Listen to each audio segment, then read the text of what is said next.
They're twisting the text. They are trying to conceal its true meaning. We've heard, but their edits are shallow. The truth will out someday.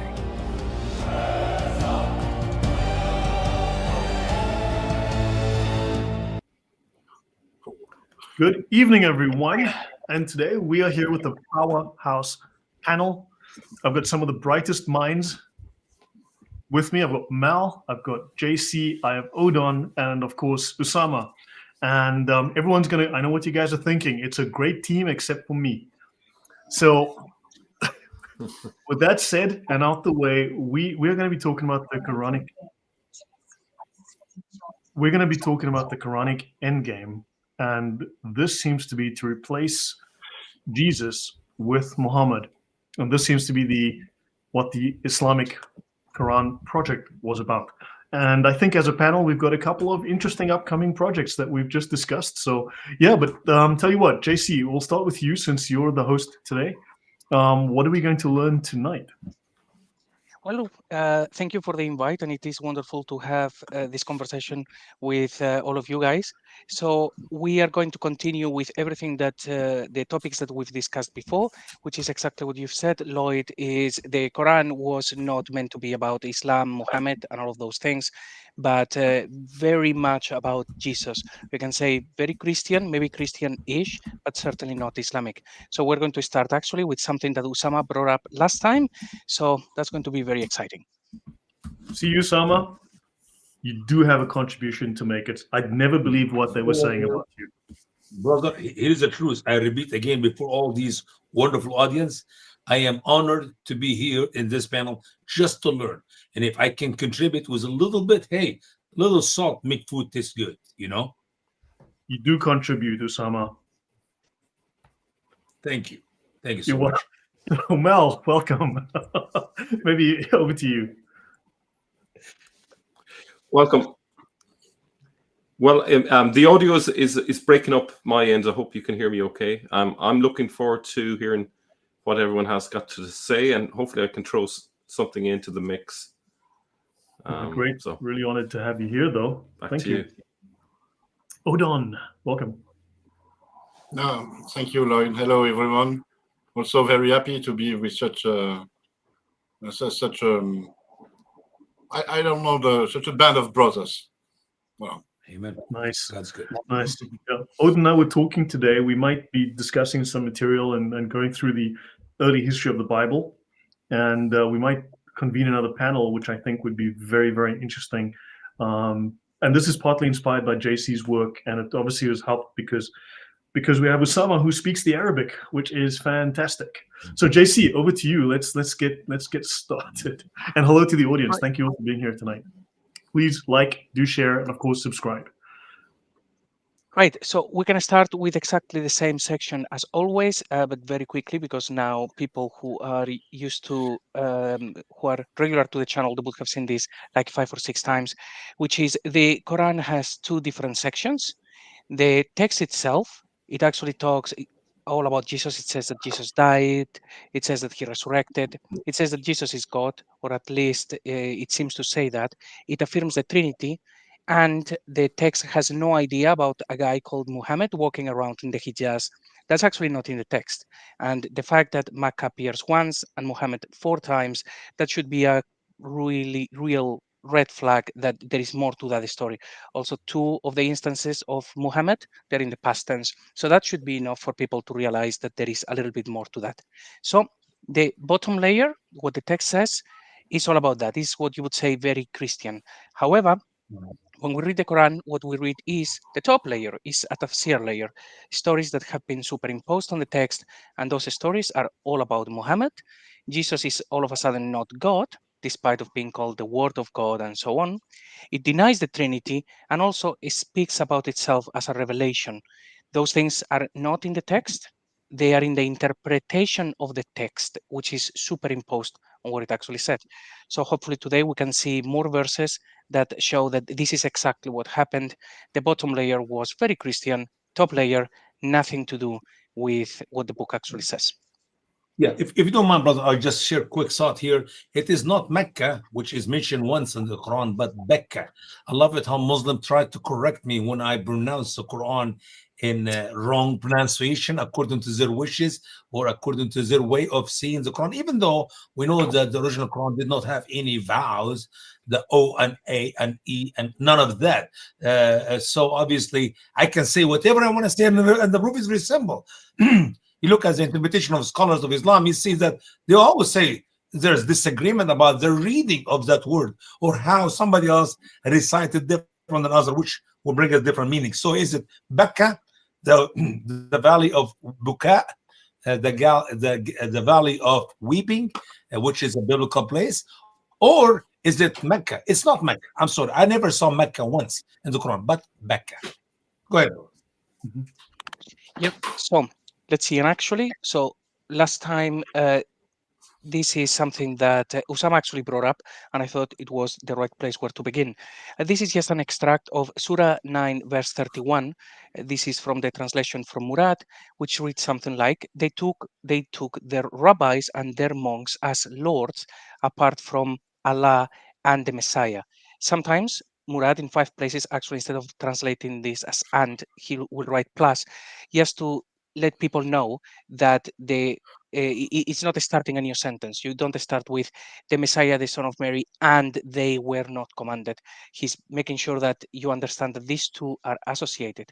So, as lords apart from Allah and the Messiah. So this is a verse that Usama brought up, and if I remember correctly, Usama, you said that the translators, when they get to this verse, they all translated very, very, very well. Yep, that's what they do. They're trying to change the doctrine of the teaching of the Quran for no reason. And they can use some excuse like, well, some some poet, and quote me a poetry. I'm sorry, I don't read the Quran because of how some other poet, a little bit in late date, read the verse. If you don't mind, I'll read it from my translation myself. It's a little bit different than Murad translation, but it's almost the same. And my translation is 17 years old. So here is what I wrote about that verse some years ago. And it says here, once again, they take their rabbis and their monks as lords rather than Allah and the Christ. The word is and the Son of Mary. But besides that, it is word for word. He's the word plus, he's the word and. Right. And then that begs the question, what is this verse actually saying? Is it saying that Allah and the Messiah is Lord? Is it saying that Allah is Lord and the Messiah is Lord? Or what exactly? A moment later it says one deity, but does this mean that they have two lords in Islam, which is also a word they use for God? Any That's thoughts? true. That's true. And I will read it in Arabic, by the way, for those who do not think that this is an accurate translation. And it says here, اتخذوا أحبارهم ورهبانهم أربابا من دون الله والمسيح ابن مريم. So word for word, Murad translation, my translation is 100% accurate. وما أمروا إلا ليعبدوا, listen to this, وما أمروا, and they were not commanded except to worship or to serve one God. لا إله إلا هو. There's no God except He. Subhanahu wa ta'ala, which means, even though Muhammad mentioned two, Allah and the Christ, Son of Mary, but he also talked about one God in the same verse. If that is the Muhammad's writing, of course. Whoever wrote that verse. So he talk about one God, two person. That's a problem. That's a problem. And of course, if we add the Spirit of Allah, which written all over the Quran, and I love it, how Muslim scholars came up with, 30 different interpretation. What is the Spirit of Allah? And they come up with all this weird interpretation. I'm sorry. The Spirit of Allah is eternal, like the word of Allah is eternal, who is Christ, Son of Mary. And therefore, we believe in one God in 3 persons.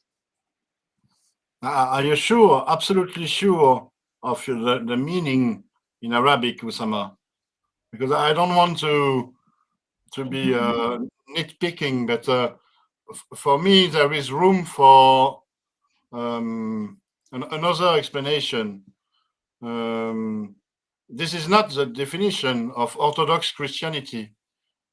This could refer to a sort of Christianity, a sort of Christian faith, in which Jesus is recognized as a higher being, a Lord, but it does not explicitly say that he is God incarnate. You see that there is room for a difference between this and Orthodox Christianity. Orthodox Christianity, from the beginning of Christianity, from the writing of the disciples, the apostles, until today, it is one God who expressed himself in the three persons, the Father, the Son, and the Holy Spirit. And we can talk about that in long talk to prove it from the biblical teaching, Old Testament and New Testament. But I do not want to change the topic into that. We'll let our brother continue with the subject. We can carry this in another broadcast, okay? So to that, I would say, Odon, that you're absolutely right. The interpretation of the verse could be a number of things, including that the word Lord and the word God, even now they use them as one, but not in the past. But that would be if there are no other verses that say that Jesus is the creator, and there are verses that say that Jesus is the creator. So because of that, I would lean towards thinking that this was more of a Trinitarian sense. Of course, we're missing the spirit in here, but still, like Usama said, two persons, one deity. Is getting pretty close to the Trinity. Yeah, and it's close, but could I add something to the discussion, that there are a lot of inscriptions in the 6th century that use the formula God and his Messiah. And we have the Jewish version of that, which is equivalent to God and the Mahmed. So I think this passage here is drawing from that common tradition, and it's interesting. It's coming from Yemen, which would fit in with a lot of what Lloyd has been saying as well. So just want to throw that in. Yeah, great. And what I would add is, if anybody has a problem with this argument and they think that that is not what it means, I would suggest that they go and they argue this with the Christian Prince, because I actually heard this argument from him. So if anybody has the balls to do that, they can go and do it. So playing that Not card me, for right sure. there. And just to then quote last thing. So this is actually saying that Jesus is actually more than just a mere messenger. And if I can quote the Grand Ibn Kathir, this is not a bug, it's a feature. This is what we see throughout the Quran again and again, and we're going to see that he is Lord. Now, one of the reasons to see that the meaning is something they are embarrassed about is the same reason that Usama mentioned they get this wrong. This is just a list of all of the translations that we find in Quranic.com. So all of the ones in red, you can see they got it wrong.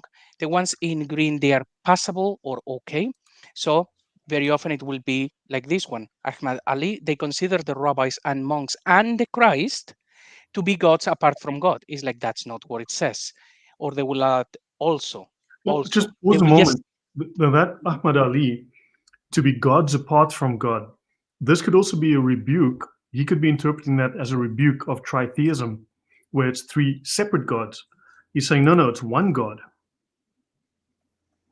But you cannot take words out of order in the Arabic language when you translate it.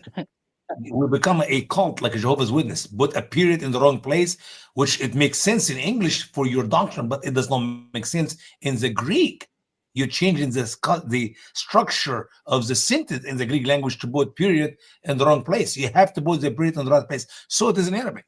Let me read again the Arabic language for that verse. It's very clear. اتخذوا أحبارهم ورهبانهم أربابا.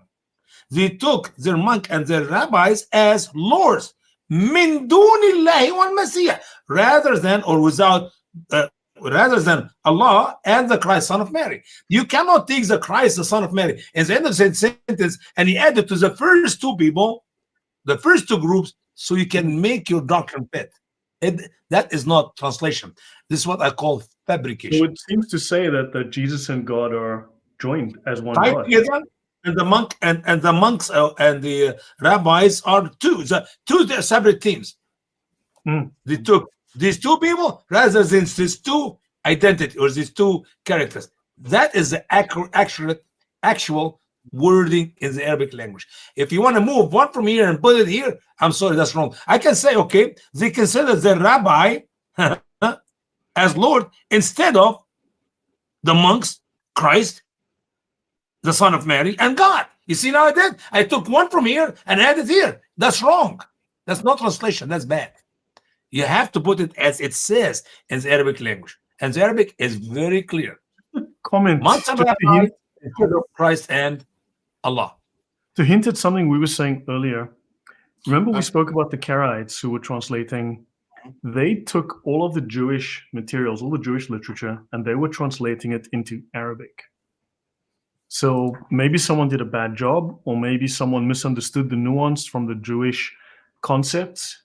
But I mean, but I know we can't find an early Arabic Bible in the 8th century or something, but these guys were translating pieces of the Bible, at least sections of it over time. So that Arabic Bible could well have been in place before and then destroyed. I mean, the Muslims are known for that. And we know from some of the early writing of Islam that Waraq ibn Nawfal was working on translating the Quran, the Bible, some part of the New Testament into Arabic. So the translation of the Bible is an old thing. It's happening, but obviously, you'll be surprised. Maybe in the near future, you're going to see some passages out of the Bible translated in older manuscript in the Arabic language, which may be a part of Matthew, a part of Luke, a part of the writing of the Apostle Paul. Who knows? Who knows? Yeah, another thing that actually suggests that they knew what this text actually said is that we have the ones in green. The ones in green and the ones in red, they completely disagree with one another, because the ones in green, they're right. They're actually saying they took the rabbis and the monks apart from God and the Messiah. Sometimes this one, for example, adds a comma just to try to do something minimum. Maybe he was not being paid too much at the time to disguise this. But other people, they actually get it right. So they know what the meaning is. The ones that they actually change the order and suddenly you have something different, it has to be done on purpose. Like Usama said, this is something that translators would know. So there you go. So now we have more and more evidence of these things happening and them knowing that there is a problem here. This is a good way to see when there are problems with the Quran, when the scholars or the translators, they change things, they know there is a problem and they're trying to hide it. And look at the comment I just added. Maybe the Karaites put polemics into the text they translated. I think we have evidence that I've covered at length, and Odon knows about it as well. I've covered it on my channel as well. When you look at the Masoretic text recension that the Karaites were producing along with the Rabbinite Jews, it does strip Jesus's divinity out. It does take the prophecies out. It does make polemical changes. So let's not consider this proven as to their motive, but we know for a fact there are differences. And I mean, this is not an unsubstantiated claim. There seems to be evidence for it. Mm-hmm. So in here, I'm not going to go through those. Hilali Khan, by the way, look at the size of his translations. He's hilarious. But anyway, so all of these are just wrong. And I think this is the last page. One of them here gets it right. Good lad. Everybody else gets it wrong. And the actual meaning of the verse changes. Can you imagine? If you actually read any of these translations, you are not getting what the Arabic says at all. And for an obvious reason. So we have just established Jesus is Lord, or Allah and the Messiah are one Lord, or there are two Lords, probably two personas, two Lords. Let's see what else we find. So this is now, because we've seen now that Jesus is described as Lord together with Allah, then we can explore things a little bit further. For example, here, Surah 4, verse 1, the very start. O mankind, fear your Lord who created you from one soul and created blah, blah, blah, blah, blah, within the same verse, and fear Allah. So if we are not aware of the Quran being very, well, Christian, and Surah 9, verse 31, we would interpret this as this is saying, fear Allah, and a moment later, it says again, fear Allah. But now we have two personas in this verse. One is the Lord who creates, and then fear Allah. Let's put it in an example. If I said, Lloyd, fear your boss who pays your salary, and fear Bob. you would know that your boss and Bob are two different people, because, you know, they have just been described like this. So this is, once we see that Jesus is hidden in many of these verses, some of them successfully, some not so much, we can then say, hang on a minute, when it says here Lord, is that supposed to be Allah or the Messiah? If Allah appears later, then this will be the Messiah. Exactly. Very, very powerful point. By the way, we have this in several verses in the Quran where Allah will be speaking, and then He have another statement about Allah in the third person. So if Allah is speaking in the verse and Allah speak on him on the behalf of Himself in the third person, that's something unusual. In the Bible, we understand that that is the Father and that is the Son, or that is the Son and that is the Holy Spirit, or that is the Father and that's the Holy Spirit, the three persons of God. And we can understand it from a Christian perspective. From a Jewish perspective, you could not figure out why the Bible said that. The Lord said to my Lord, sit on my right hand. How can David said, does the Lord said to my Lord? How many Lord are there? There's only one. So who is the Lord said to the Lord? We know that the Father said to the Son. You see, we understand it from a Christian perspective. Jewish people do not, even though it's in their writings, it's in their books. Okay, and we talk about maybe Daniel 7, the Son of Man and the Father, same thing. I love it how Muslims do. Oh, here we go. Jesus is the Son of Man. He said he's not God. No, you don't understand what is the Son of Man according to Daniel 7. But anyway, so here you see fear Allah and fear Allah. It's the same sentence repeat himself. I can take it within a Christian perspective, with a Christian understanding, how we interpret the Bible, the hermeneutics of the New Testament and the Old Testament as well, that yes, the one God, the one we talked about even in 931, but there are at least here two persons, the Father and the Son. And rightly so. So, and then another example of this is Surah 6, verse 101. This verse is used so many times because it creates a contradiction. It says, originator of the heavens and the earth, how could he have a son when he does not have a companion, and he created all things, and he is of all things knowing? The problem with that one, and Christian apologists really use this one a lot, is so Allah is questioning his power. Why can he not have a son without a companion? He requires a companion to have a son. He's not all powerful. Now, of course, this is a problem, and Muslims will say, oh no, because, contradictions. This is simple. Just think for a second. The Quran talks about Jesus as the Word of God. We have seen him now being referred to as Lord, and in Surah 4, verse 1, the difference between the Lord who creates and Allah. So if we think, could this be about Jesus? Well, imagine this. If it says Jesus, the Word of God who created everything, how could he have a son if he didn't have a companion? This is past tense, by the way. If he didn't have a companion, all of a sudden, there is no contradiction. We would know that this is talking about an actual event of Jesus not having descendants. He didn't have a companion. He was on a mission. So that problem that is created in Islam with Allah questioning his own power is not there once we realize that the book was pretty much about Jesus with many of the attributes of him. All right, I would like to add one very important verse which fits with what you're saying. If you go to Quran chapter 3, verse 47, can you open my Quran if you don't mind, Lloyd, please? 347.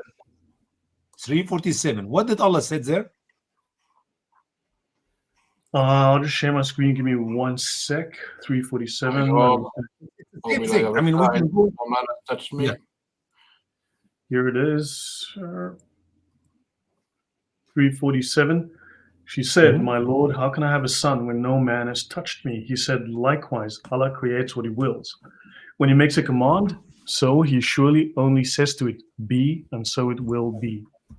That is marriage. Said, I don't have a husband. How can I have a son? Well, it's easy. If for Allah, it's very easy. If he wants something to happen, he just say a command. Excuse me. If you want to have a son, he just say a command. He doesn't need to have a wife. Like Mary does not need to have a husband or a male to get her pregnant. So why? And we're talking about the same thing here.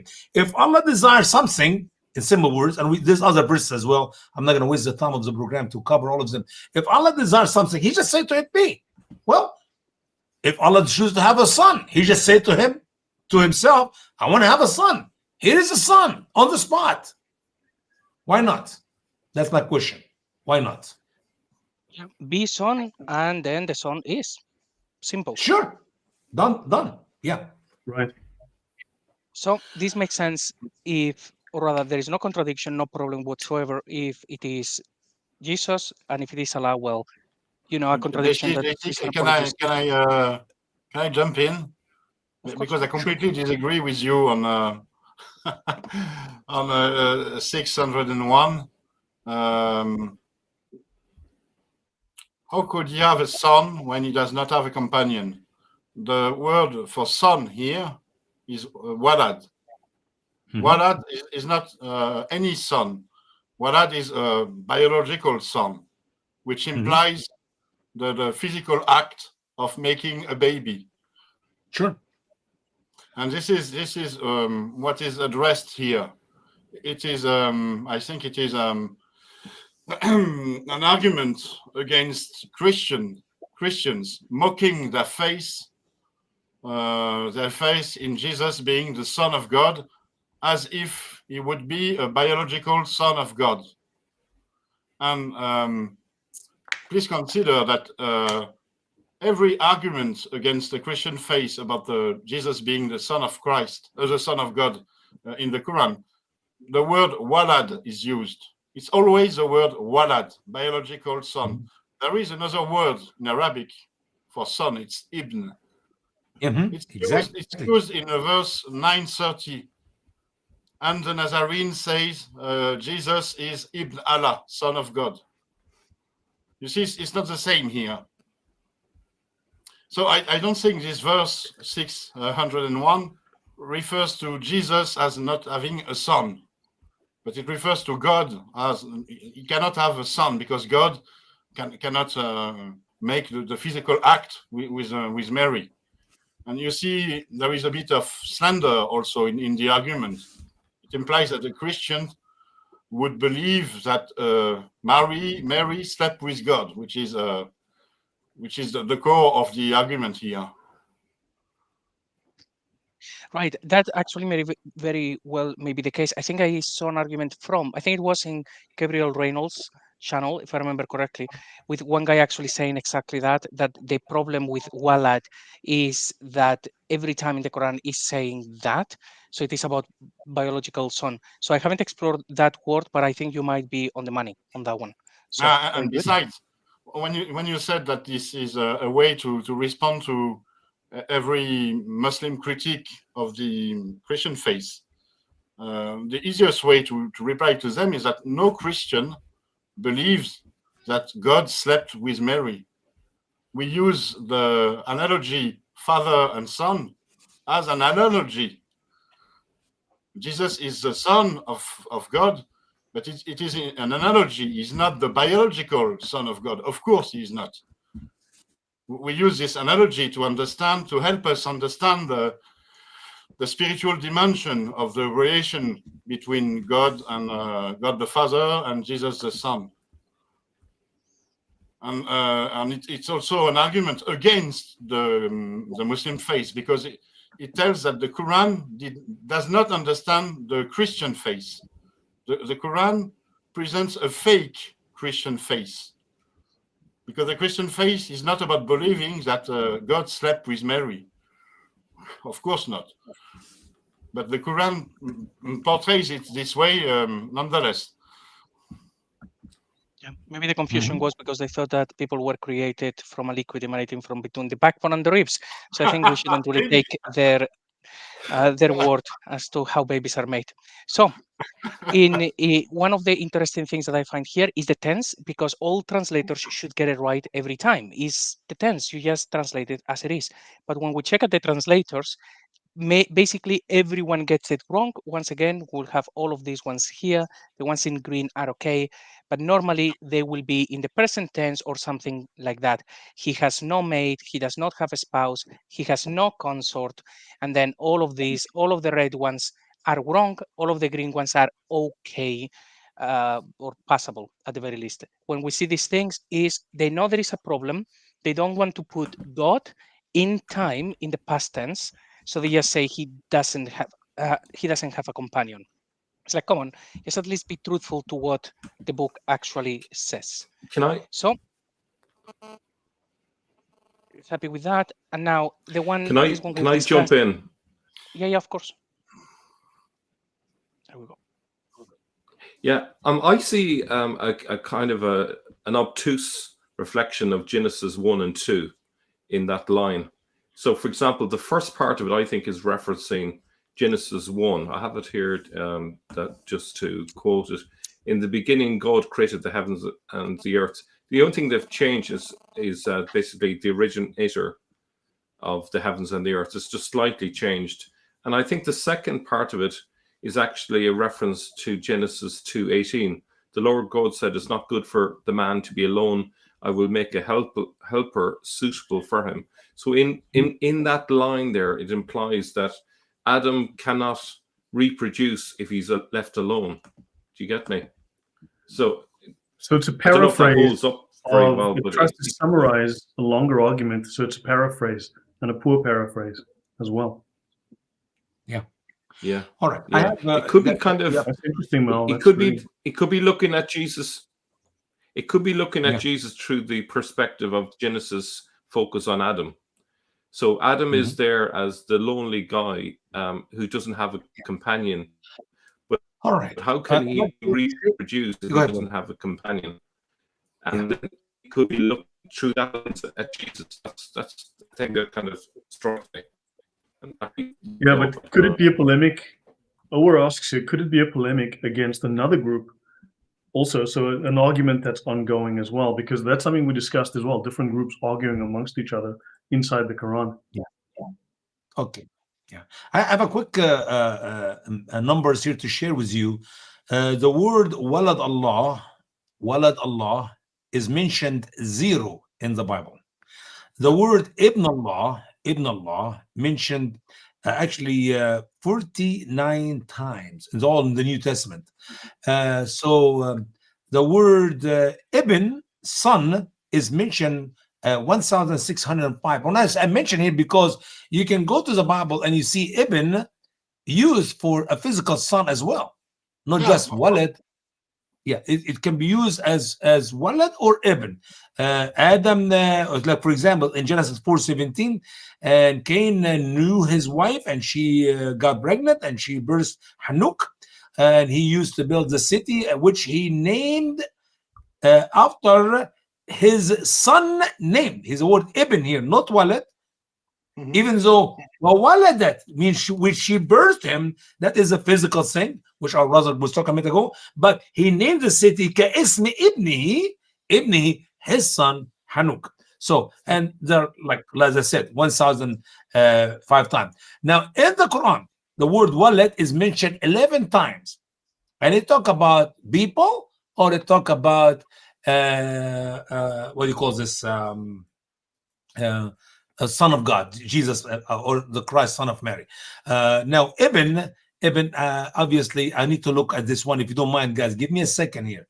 I need to look for the word Ibn to see how many times the word Ibn. That's the last one I will do here. Control C.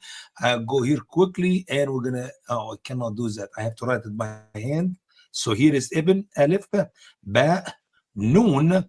And the number is, ladies and gentlemen, the word Ibn is mentioned in the Quran 68 times. And obviously, like Ibn Maryam, the son of Mary, or Abna'akum, your sons. And it is always mentioned for the male, not for the female, because we have the word bint in the Arabic language, which means the daughter of. All right, this is some statistics. I don't know will help or not. We'll see. It's actually very interesting. I'm sorry, brother. Yeah, that they know the difference, so that's actually very good. Yeah, absolutely. Now, the thing to remember here is that there is a difference between walad and ibn. Walad is the one who has been birthed, so with a physical conception and a physical birth. And ibn, it is any kind of son, so it can refer to an analogical son, like Jesus, son of God. And if you adopt a son, you say this is Ibni. You cannot say that's waladi. Ibni, because he's your son by adoption. Ibni is adoption. Waladi is come from birth, because yalid or talid, it is the verb action for that. So when my wife, she was pregnant and she waladat, when means she burst, and that is the word idea of the physical birth. Yeah. But you also see my point about this this verse and all the verses with Jesus being Walad Allah. It is a slander against the Christian faith. We don't Really, have it. it is to mock the Christian faith. Yes. It is always Quran. Ibn Allah, not Walad Allah. Yeah, and this is one of the reasons I think that Jesus is not depicted in the Quran as he is in the Christian faith. Otherwise, there wouldn't be any need for the Quran to slander the Christian faith. Just an FYI, I mean, this is a paper that I've covered briefly on my channel in the past. I should actually do a longer talk, but Arabia, the Bearer of Heresies, Schismatic Christianity's potential influence on Muhammad and the Quran. Because a lot of schismatics, when they were kicked out of Rome and when Christianity became a legal religion in Rome, they ended up in Haran, in Alexandria, and in southern Arabia, in Najran.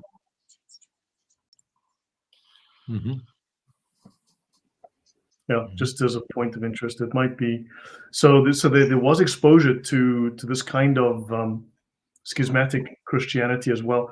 Arabia was the region of exile for heretical doctrines and schismatic. So, so there's definitely some overlap there. I remember this paper. We discussed it when we had this stream on the Mushrikun. Maybe you remember, Lloyd. And Yeah, this is the thing. We have different kind of Christian faces competing in Arabia. Yep. And elsewhere also. Yep. Yeah, Mal's having some internet issues. He's got a storm in his area, so his connection is a bit unstable. Okay. So let's see what else we've got. So the one as well we've discussed a couple of times, and Usama brought up as well last time, which is about the verse that Jesus died. So we have these 3 verses in the Quran. 2 of them are saying that Jesus will die in the future, and 1 is in the past. So we are not going to go through this once again. We're going to see just how they are very grossly mistranslated. But it does look like 2 of There's them. another one, brother, in the present time. Inni mutawafika, I am causing you to die. Present tense, it's about something is about to happen, not in the future, 2,000 years later, 3,000 years later. Inni mutawafika wa rafaka alayya, I am causing you to die and I will raise you up to me. Notice order, mutawafika, present tense, and rafaka, and raise you up. And we know that Quran 5, 116, 117, Allah is speaking to Isa in heaven. That means the statement in the verb mutawafika in the present tense already took place. For how can you skip the present tense and you go to the future tense without fulfilling the present tense? It does not make any sense in the Arabic grammar. Right. So that would mean these 2 verses would be pre-crucifixion, and then the 3rd one being post-crucifixion. And yes, this is what Usama said. So here is actually all of the instances of this appearing in Corpus Quran. And as we can see, every single time is pass away, to die, to pass away, every time, except the verses that talk about Jesus, 5:117 and 3:55, when as if by magic, it means I will take you and I will raise you. So, but I think Or gather you. In other translation, I gather you. It's like, wait a minute. I did not know that Isa, son of Mary, was falling apart. Gather him, lift him up. This is not translation. These people do not have a bone, one bone in their body with honesty. They are great fabricators, not translators. This form mutawaf actually means 3 things. It means dead, very dead, and the dodo levels of dead. Is just always the same meaning. But when we get to here, we see how they just don't want to actually say what it is. So we've seen already Jesus being Lord, and they try to ignore that that's in there. And now we have Jesus dying, and also they try to move away. This also tells us how they actually wrote the stories to justify these verses when they will say, Elijah speaking to Jesus in the future tense, he will cause him to die at the end of times when he fights the Antichrist or whatever. There will be excuses made up in order to try to convince people that this word doesn't mean that he would die, when it is in every single case. It means that there is no other way. I would like to see Christian apologists using this argument more and see what happens. Yeah, and even in the scholars' interpretations, they will tell you Jesus died. He died for 3 hours. He died for 7 hours. He died for some times. Excuse me, why he will die twice? If he's going to come back in the future to break the cross and kill the pigs and become a good prophet like Mohamed, maybe have a wife 9 years old, whatever, and be like follows the morality of Mohammed, the noble example, why he died first? I mean, scholars of Islam said that he died when he took him up. Can he take him up alive? It depends on the scholar, because they all say something different. It's a bit about creating confusion. I think they just create all of the stories that they can, and then depending on the situation, they will play one or another. The same with the crucifixion. There are stories, no, it was a shadow, no, it was an icon, no, it was Judas, no, it was another guy called Jesus. It was like think of it. anything. These competing tafsirs, right? Let me just show this. These competing tafsirs. Is it really necessarily random interpretations, or is it that you've got interpretations from different Christological groups, heretical groups? Like this paper says it's probable that the Quran reflects some of the competing Christologies among Christian schismatics in Arabia at the time of Muhammad. So these different tafsirs could actually just be the views from different viewpoints. But from no, different what do you do? Brother Lloyd, I disagree with you. What do you do when Al-Tabari used Ibn Abbas 6 times in the same verse to give you 6 different opinions about the same verse? They're just throwing out different things from different groups. They're collecting stuff. Maybe they're making it up. And say Ibn Abbas. So he would talk so and so and so on Ibn Abbas. And Ibn Abbas, that when we go to Ibn Abbas, he is the ink of the scholars. He is literally, when you use a pen to write, you dip it in the ink, that is Ibn Abbas. So he used Ibn Abbas. This is all over the Quran interpretation. He used Ibn Abbas to give you different opinion on the same verse. That does not make any sense. That is, Al-Tabari was drunk. He did not realize that he's quoting Ibn Abbas many times with different contradictory opinion, or neither Al-Tabari and Ibn Abbas know jack about Islam. Mhm. I mean, I think they also didn't think anyone's going to question them. They had such authority. No one's going to question them. Just believe. Yeah, I discovered from Brother Yusuf just last week, Muslims in the Muslim world, in the Arab world, do not read scholars' interpretation. They don't. Yeah. They have no notice idea this what they point. The guy makes here, he says, in one instance, the Quran views Christianity as teaching modalism, assuming that Jesus comprised the entire Godhead, Surah 572. The next verse describes Christians as tritheists, assigning Jesus to one of 3 gods. And the same surah contends that the Christian Trinity is God, Jesus, and Mary. I mean, there's a lot of confusion going on in the book itself. Same book, same chapter, same Same chapter, yeah. But Makes it no doesn't sense. talk about Christian in these verses. It talks about Nazarenes. Exactly. Not so. But I mean, sure, but I mean, the guy is highlighting just an interesting point. I Yeah, mean, but you know, it's very But relevant. yes. Yeah, but scholars of Islam, they will think that Nasara are the Christians. Yeah. They are forced to. That's confusing. The whole I mean, thing's I think wrong. the Sabi are Christians as well. So Yeah, well, Jesus is Son of God, and he died and resurrected for our sins, according to Ibn Abbas. So you see, two can play at this game. So let's see what else we got. And by the way, so the obvious one, the one verse that every Muslim will know is the one that says that they didn't kill the Messiah, and is okay. That is actually even compatible with the Bible. When Jesus says that no one can take his life, he lays it down. So even the verse that Muslims go to say, you see, Jesus didn't die, it doesn't say that he didn't die. It says they didn't kill him. There is a big difference, and is actually quite compatible with the Bible. But let's have a look at what our friends, the translators, actually say. No one gets it right. Actually, yes, I think there is one that will get it right. I will take you to myself, I shall take your soul. This is just for Surah 3, verse 55. This one gets it right. I shall make thee die. Actually, that's nice, lad. I think everyone else, Yeah. I will take you, I will recall you, I will save you from your enemies. So if I say to Usama, I will mutawafa you, does it mean I'm going to save you from your enemies? Oh boy. That is the present tense verse, which have also the future in the same verse. So 350, that's the one I was talking about a minute ago. I did not know you have it in your presentation. I'm sorry. I sometimes I rush and I wish I wait, I see the people have the information right. But 355 in my translation said here, quickly I read, when Allah said, "O Isa, surely I am causing you to die, and I am raising you up to me, and purifying you from those who became infidels, and makes those who follow you above those who became infidels until the resurrection day."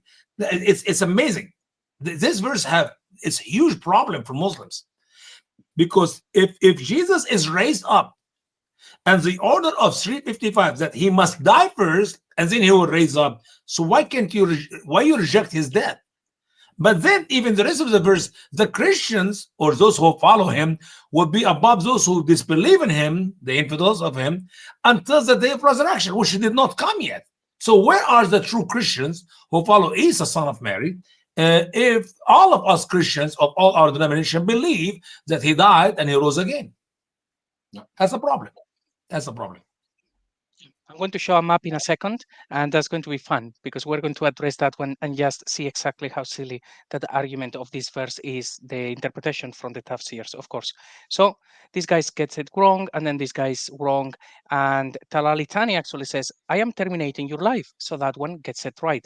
So it's like some of them, actually all of them, know the meaning, but only some of them are paid enough to lie about it, which is interesting. But even Talal got it wrong, because terminating is yunhi.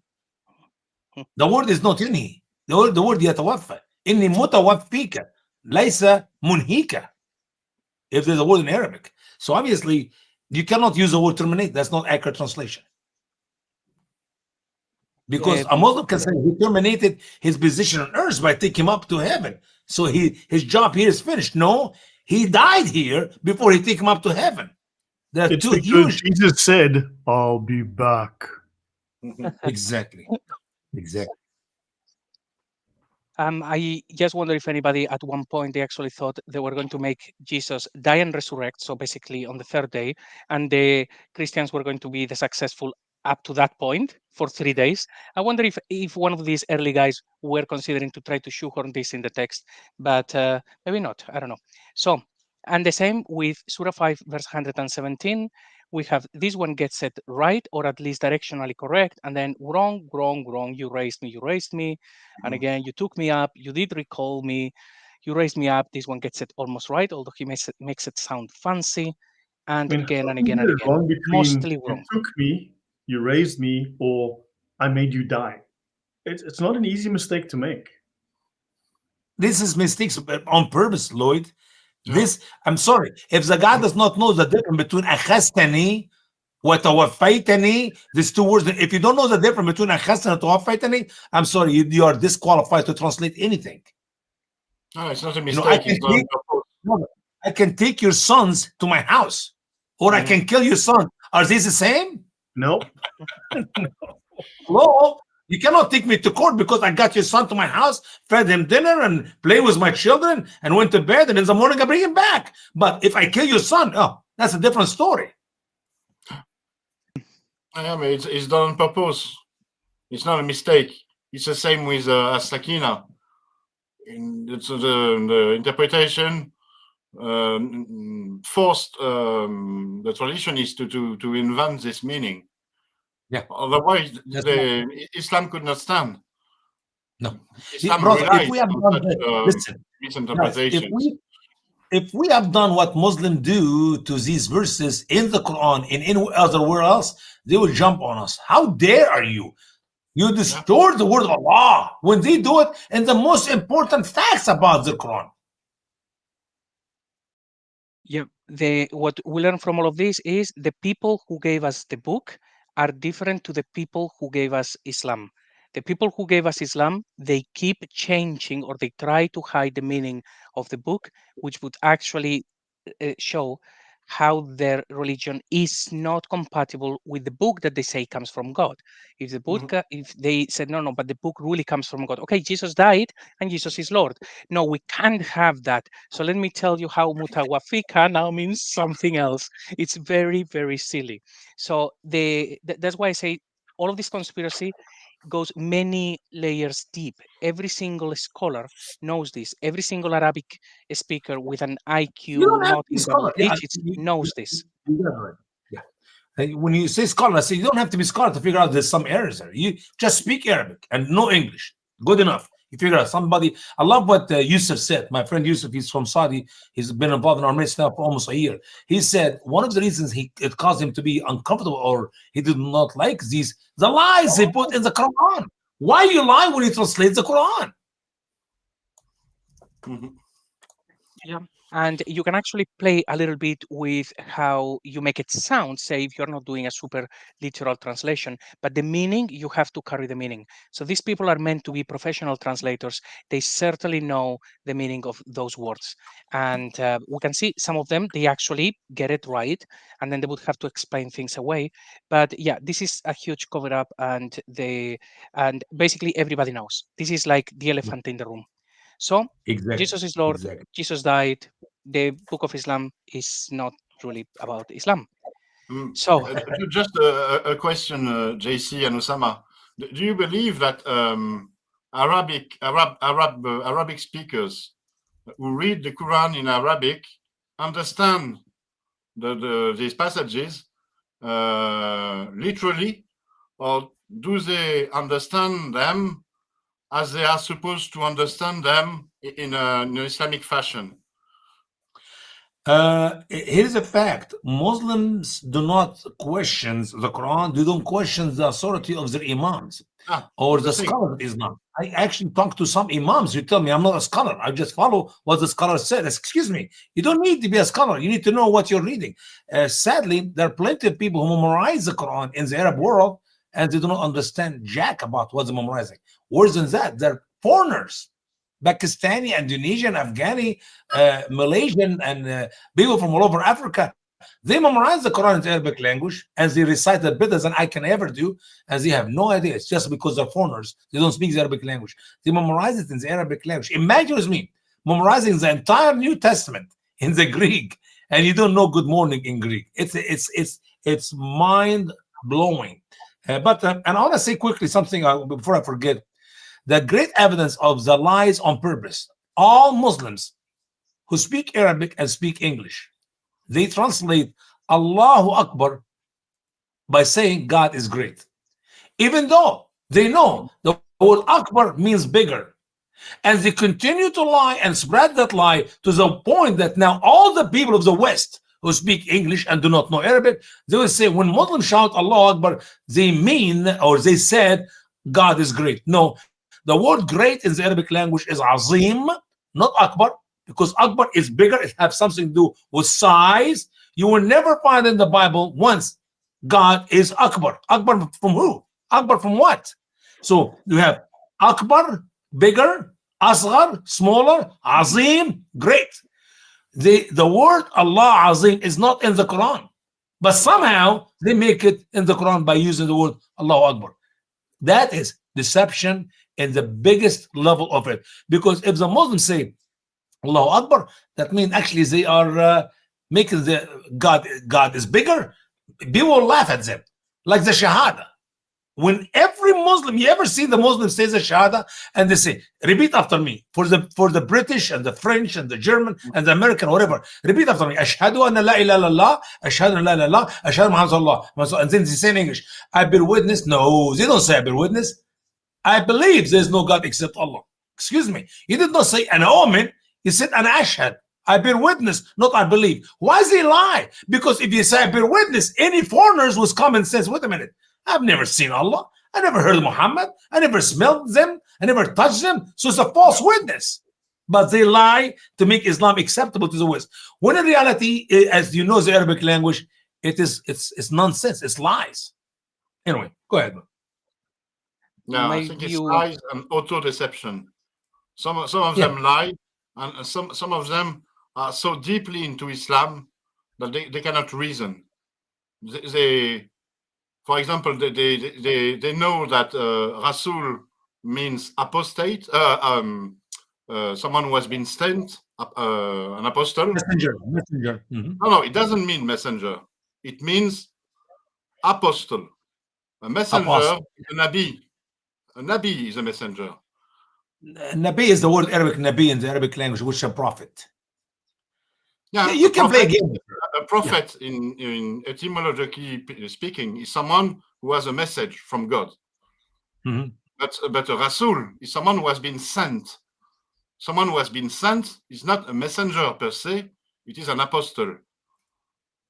But the Islamic interpretation of things is so deeply imprinted in the Muslim mind that they cannot think straight.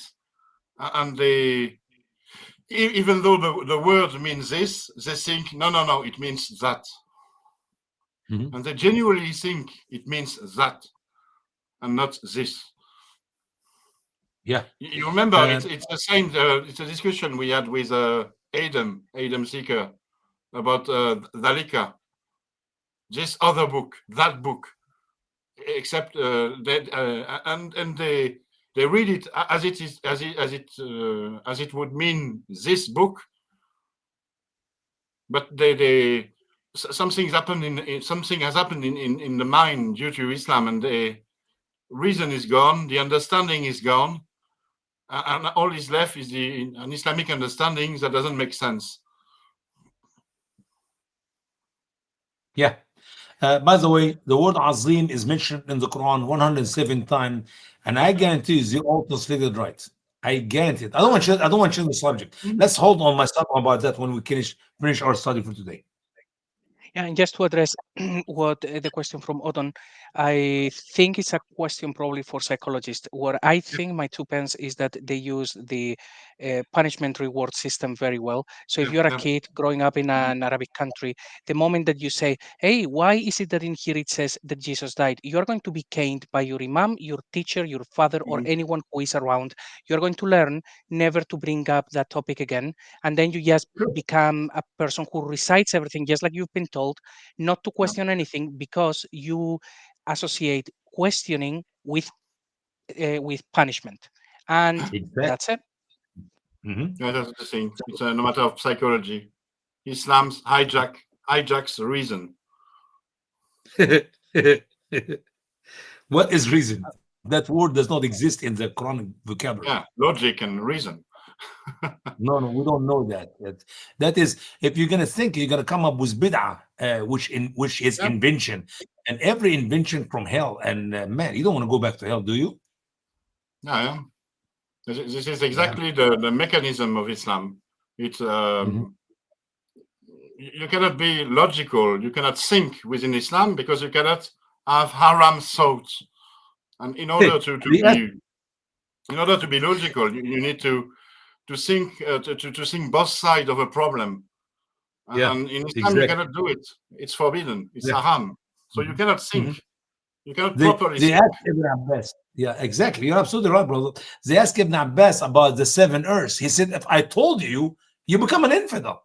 Imagine that. They went to the scholar, the ink of Islam, and say, help us, teach us about the 7 earths. And he told them, yes, there's 7 earths above each other. And each one of them have Adam, and every one of them have Abraham, and each one of them have Isa, and every one of them has Muhammad. So you're going to question it? If you don't believe in that, you become an infidel. If you're going to question it, you become an infidel. So it will be better for Muslims to not know the answer for their question, because you cannot use the logic and common sense say, that does not make any sense. That is foolishness. Yes, punishment, and then, yes, fear. The fear that, okay, so if I say this or if I question this, I'm going to be punished. They're going to tell me I'm going to be an apostate. I'm going to lose everything in my life, maybe my life. I'm going to hell. It's like you learn to keep your mouth shut, basically. Exactly. So, Jesus, did they hide Jesus? Well, let's look at this map, and I do apologize in advance for my lack of artistic skill, but map of the earth. So during the time of Mohammed, Christianity would have been roughly on all of this area, right? Oh, come on. And then Much wider. we are, yes, much wider. wider, my friend. To the east, there were Christians in Iran, Christian in India, Christian in China, Christian in Central Asia. So the Christianity was much bigger than this. Yeah, I use this from like the most conservative map that I found, because in this area there were as well Christians all the way up to here and more. But this is like the minimum, minimum that I could. And then here the least we can find, the least evidence. Yeah, okay, I got it. Yeah, and by the way, obviously in this area we are told no, there was no Christianity. Yes, there was, and we are now finding more and more and more stuff. But then we have a little guy who appears here and then says things like those who follow Jesus will be the uppermost until the day of resurrection. We're going to see that verse again in a minute. And we are meant to believe that to these people, they didn't recognize that it was talking about all of this land, and like Odon said, probably a lot wider than this, that they would think that no, all of those people are following Jesus wrong. They're not really following Jesus. If someone in the 7th century said, those who follow Jesus will be the uppermost until the day of judgment, this is what they mean, the whole empire. And actually, just a handful of years later, remember, they take Jerusalem. We are not dealing with people who are in South America and they haven't heard about these things. They are in the middle of it. They know that Christianity is everywhere. The sentence, those who follow Jesus will be uppermost until the day of judgment, is very clear. Everyone would understand it immediately that it is about Christianity and not 3 guys in Medina who believe something weird. So I like this map. Now, when we look at that, Surah 3, verse 55, just like Usama said, is very clear. We have that Jesus dies, and also that those who follow him will be superior to those who disbelieve until the day of judgment. This was very clear. They had a huge amount of land, the Christians at that time. There was no question about this. And even if this would have been passed off in a little village where they haven't heard of Christians or Jews, okay, they ended up conquering Jerusalem. Everybody would have known exactly the meaning of this. It is the tafsirs who then say, no, all of those people, I'll put them up again, all of those people are following Jesus wrong. Trust me, bro. Yeah, right. So that is clear. Those who follow Jesus will be uppermost. We know what it means. Jesus is Lord, and also he dies. Great. More stuff. Another verse of how they hide Jesus in plain sight. And this is happening everywhere in the Quran. This is very important. We have verses like this. Surah 58, verse 22. You will not find a people who believe in Allah and the last day having affection for those who oppose Allah and his messenger. You see, there you have it. Allah and Muhammad. See, even if they were their fathers or their sons or their brothers or their kindred, those he has decreed within their hearts faith and supported them with a spirit from him. Those are the successful. So this happens all the time. This makes absolutely no sense about those who follow Mohammed are supported with a spirit from him. This statement could not be any more Christian.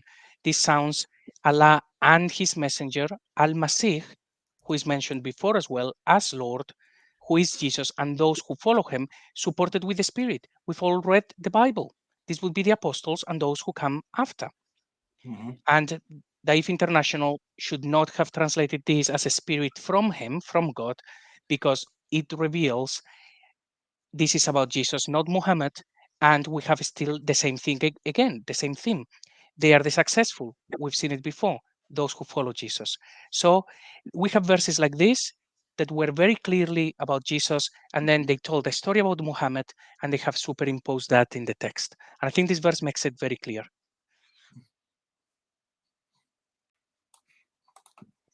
Yeah, brilliant. Okay, let's see what else we've got. This one, which we've discussed as well a couple of By times. the way, brother, before you get this point, if you don't mind, which by the way fit with the teachings of our Lord in the Bible. Whoever love a father or the mother or anybody or anything above me, he does not deserve me. If you go back to the previous one, it fit with Jesus teaching. You don't love your father or your wife or anybody above him. Yes, it's almost like they took the same theme or passages of Same the verse, Bible and then just they wrote changed it them. and make it- Yeah, exactly. Great. And then these ones, which we've discussed as well before, Surah 5, verses 157 and 158. Both of those, they end with a similar statement. One of them is, it is those who will be the successful, and the other one is, follow him that you may be guided. And we're not going to unpack it today because we've already done it, I think, twice in recent weeks. But the messenger, the Ummi prophet, this is a full description of Jesus. It ends with, those are the successful, and we've now seen it in Surah 3, verse 55, very clearly so. And also in the previous one, the same with Surah 7, 158. The Quran was full of instruction to follow Jesus, and those who follow Jesus are the uppermost. But then they wrote a different story about Mohammed, and they put it on top of the text, but they didn't change the text, so now we can nitpick.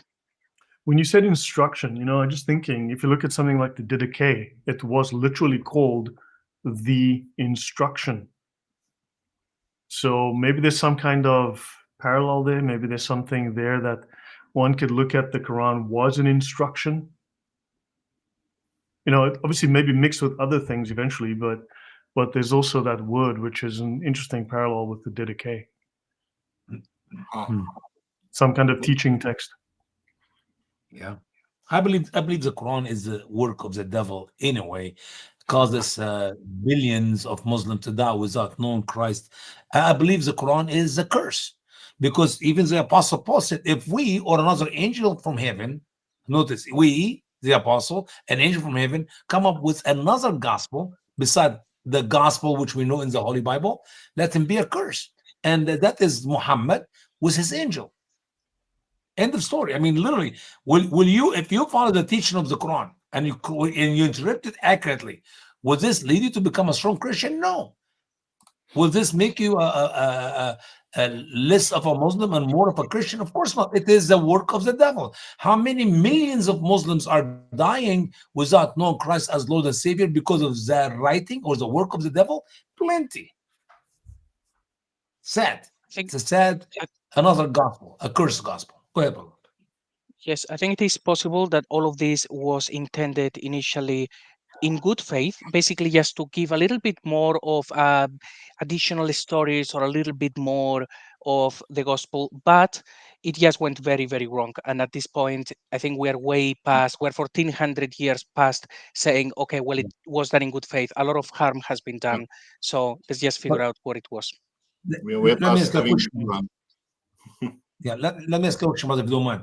Did you think that the same work of the devil was these cultic beliefs, which was introduced to the early church in a bigger scale about the denial of the triune God or the deity of Christ? It's work of the devil. Yeah, that's making me think. I realized this the other day. The Quran has 6,236 verses. So if you take the two numbers in the middle, the 2 and the 3, and you multiply them, then you get 666. So I do wonder if there was someone who was canonizing this book, realizing what they were doing, and they made sure that they ended up in the number 6236 as a bit of a, hey guys, can you look into this? Maybe it's just numerology and it's a coincidence, but I find it a very happy coincidence. So let's see. The next that we have is this one. Usama, I don't know if you actually got to see it last time. You actually just went when we were talking about this one, and I thought I would bring it back, which in the translation, as we see here, is going to split Allah and his messenger. It only appears once in the Arabic, and then it says honor him and respect the prophet. So now it's been split, and then exalt Allah, even though in the actual Arabic, it just says Allah and his Rasul. And then you have all of these things which are meant to be applied to the Rasul, and everybody gets very embarrassed about it. So Very they have to powerful make verse. it in this manner. Mhm. Amen. Very powerful verse. You cannot tell me that Muslim worship or sing or praise to Muhammad in the way as you do it to Allah. Obviously, if that Rasul here is Christ, it's very well accepted because from day one they worship Christ. So I don't think a Muslim will take it. But I don't know how they put it in the other translation. Have you investigated how Muslim translated that one verse in other books, other No. fabricators? This one, no. We can actually look at it very quickly, maybe. Well, actually, yes, we have time. I don't know if Lloyd Maybe that's is okay to check Quranex. Lloyd, are you with us, brother Lloyd? Doesn't seem so. Lloyd is eating dinner right now. He's like, wow, I got the steak, I got all the time, I got this big potato with all the good stuff. Why do I need to bother to be in that group? Lloyd. When Yeah, he well, comes until he I comes have to back. make a pit Yeah, stop. yeah. Every month. Let's see how much meat you have there. Did you eat enough steak? I have not had enough steak. All right. Can you show us that verse, if you don't mind, in other 48 verse 9 in other translators? If you can do it quickly now, we don't want to spend an hour waiting on you. Oh my gosh. We 48 forgive verse you, man. 9. Need to be on the spot, brother. You know, fast. Remember, we And actually, Egyptian. as Lloyd actually is pulling this up, just remember, Surah 48 is the only one where Makkah is supposed to be spelled out as MKH. And it also includes one of the only 4 verses of the mentioned Muhammad. So Surah 48 is a very, very important surah. And when we see things like this, where is meant to be about Jesus, and it's a surah that is supposed to be all about Muhammad, we know there is a lot of problems with it. So Here's a few. I've got a whole list of them down here. Yep. Elohim revere him. Yeah. And revere the noble messenger, Ahmad Khan.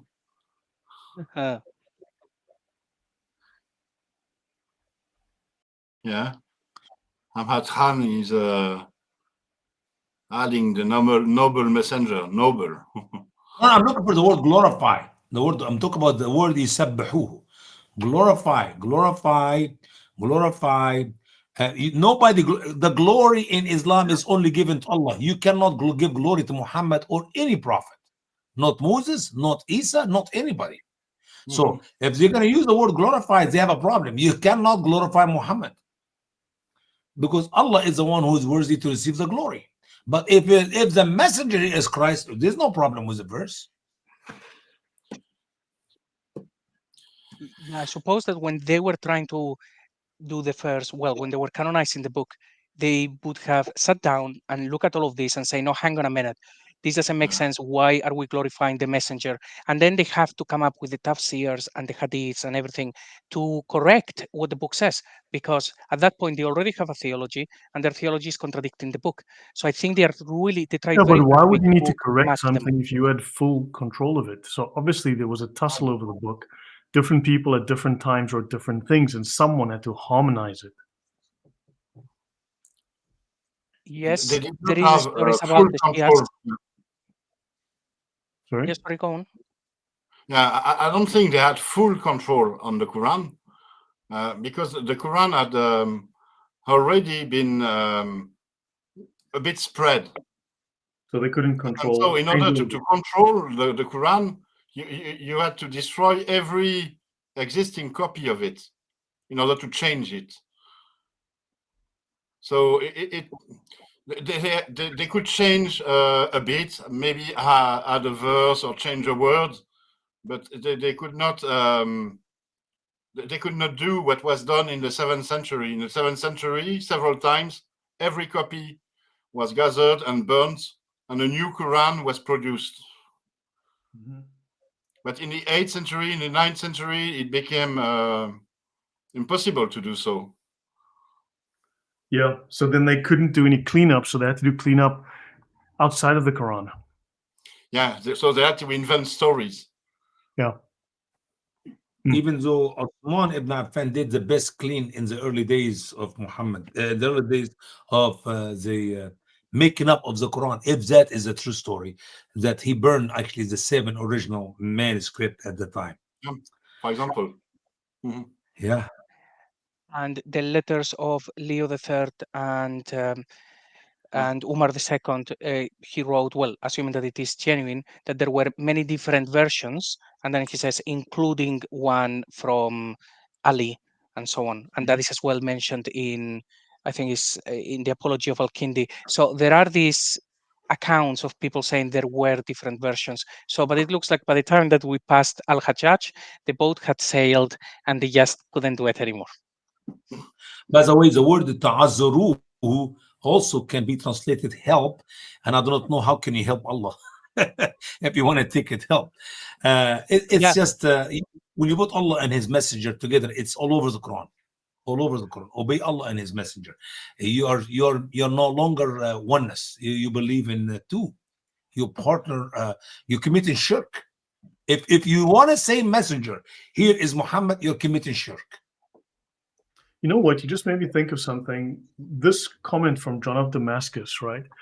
John of Damascus, in between 675 and 750, summarized Muhammad's Christology as presented in the Quran, and he puts it together as a coherent story, right? He says that Christ is the Word of God and His Spirit, created and a servant, born from Mary, the sister of Moses and Aaron, without seed, because the Word of God entered Mary, and she gave birth to Jesus, a prophet and a servant of God, and that the Jews, violating the law, wanted to crucify him.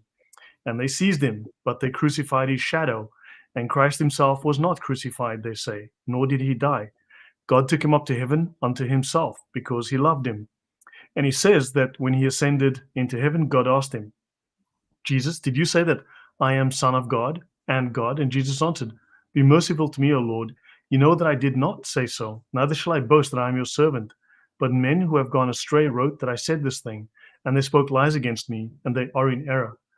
It's just, my thinking is just that when you put it together in that single sequence like that, it tells a different story. When you collect it together chronologically, right, sequentially in a logical step-by-step fashion, the story flows very differently to the disjointed, jumbled way that it is typically. Yeah. I have a problem with created. No, for sure. I mean, all of this is bogus, but I mean, but you start the structure just improves once. I mean, what John of Damascus did here to put it together in a logical sequence, chronological sequence, is actually very smart. Maybe that would also help clarify the story to put it together like this. And this thing, by the way, when it says here, but men who have gone astray wrote that I said this thing. And it's like, yes, remember the map that we have just seen. It's like those people were the uppermost. So it looks like whatever actually John of Damascus actually heard, it was people already starting to create a narrative because they had a different theology. So, and actually to answer Usama, how can you help Allah? You can give him a loan. I think that is in the Quran. You can give a loan. Good loan. Good loan. Yes. Extra cash. I'm waiting for give him a loan. Lloyd, send me a loan. Come on, Lloyd. You can send me a loan, man. I will leave you alone. Anytime. I did not say leave me alone. I said send me a loan. Give Allah a good loan. Give you some a better loan. Oh, go ahead. Cash only and sequential bills unmarked. Okay. Yeah. So we have this one, we see how they are embarrassed, and this one as well that we talked about a little while ago. So we have one verse here talking about Jesus being basically the messenger after messengers, and some were obedient and some were disobedient. Then by the time that we get to the next verse, is all of a sudden by magic is all about Muhammad, except that once we understand that the book is, it's talking about Jesus all the time, everything takes a different meaning. We know that this is not about Mohammed anymore, it's about Jesus, and it says, oh, you who have believed, fear Allah and believe in his messenger. So now that is no longer Mohammed, is Jesus. He will give you, that will be the messenger, will give you a double portion of his mercy and make for you a light by which you will walk and forgive you. So Allah, our messenger's mercy, once we know that this is about Jesus and he's the last noun being used, we know it makes sense. And this was all about Jesus. The light, who will give the light? It will be his light, that is very Christian. And also, who forgives the sins? The Quran says in other places as well that Jesus is the one who forgives sins, but it's a bit hidden. Right. Yep. So, all in all about Jesus is just that hopefully this actually shows what they did. Every time that they could get away with saying, no, this is now about Mohammed, that's what they did. Once we understand that that was not what was written in there, we can look at it and says, no, okay, if it says his messenger, that's going to be Jesus. And many verses will then show that, like the one we saw before that said those who followed him were supported with a spirit from him, from God. It's very clear.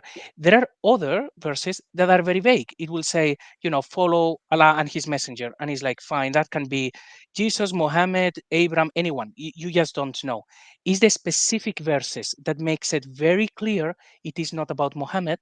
And we see how they play with the translations or whatever they have to. So, very hidden. And this, actually, I wanted to bring this up. It's just an article or a paper from Professor Munther Yunus. It's called Charging Steeds or Maidens Doing Good Deeds. I just wanted to show this. Of course, this is not my area of expertise, but because Usama is here, I wanted to bring it up. So in his paper, he's a scholar. He says that he's always had problems with Surah 100, the first 5 verses, and he tried to figure it out, basically, and the paper is him trying to figure it out. So the way that they are actually read is by the snorting courses, striking sparks of fire, and scouring to the raid at dawn, then therewith, with their trail of dust, cleaving as one the center of the foe. And Professor Yunus says this doesn't make any sense. Some of these words are used only once in the Quran, and sometimes it has one meaning only. So he, after just changing only a couple of things, he provides this additional rendering. So I put it there side by side. So Usama, you can see the little things that he has changed, like this, that disappears. العاديات ضباحا والغاديات صباحا. Man. فالموريات قضاحا فالموريات قضاحا فالمغيرات صباحا فسرهن. He put them in one verse. فسرهن به نفعا فسرن به نقعا نفعا better than نقعا. If you make it to one dot, which something benefit, something good, can come out of فوسط به جمعا فوسط به جمع. It's the same. It didn't change anything. But نقعا does not have a meaning. نفعا have a meaning. قدحا صباحا. To be honest with you, I remember when I translated these small chapters in the end of the Quran, I gave up to try to make a meaning for it. I look in every dictionary. I look at every source of knowledge to try to make sense out of that. So what I ended just picked up something from the scholars. And literally, I wish I know what Murad did with these chapters, because I'm sorry, you cannot translate a word that does not have a meaning. How can you translate a word? I couldn't even find what language in some other language. I searched it because there's a lot of foreign words in the Quran. And when I went to the original language, I figured out what Muhammad is trying to say, or whoever wrote the Quran. But when it comes to the small chapters, like 4, 5, 6 verses, well, good luck. They're not Arabic. There's no meaning unless if you change. So if I know, I could change, because dibahan, it have no meaning. Sabahan is morning. It makes sense. So, and remember now, the Quran was written without the dots. And if you put the dot in the wrong place, you come up with weirdo words. You have no idea what it is. Anyway, so that's a good idea. Whoever did this did a great job. So Murad, he actually leaves lots of these words with question marks. Yes, exactly for the same reason you said. It's like, no, they don't exist.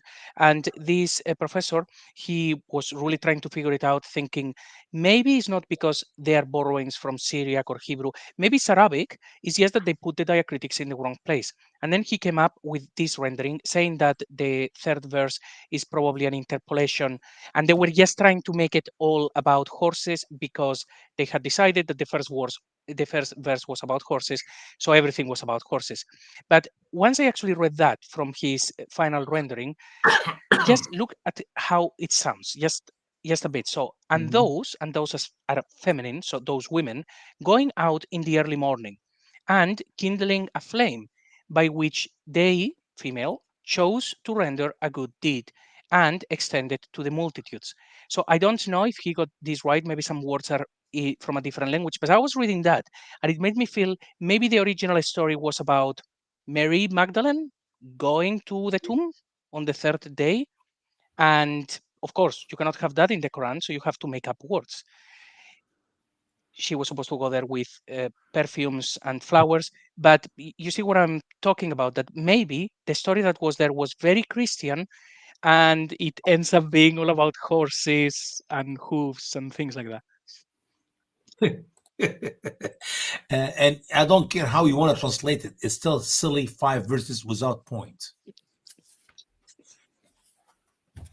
Yeah, much of this, maybe we get answers with the Qira'at, because the different readings from Shadi Nasser, they might actually have some answers, and that's something I'm exploring actually quite a bit these days.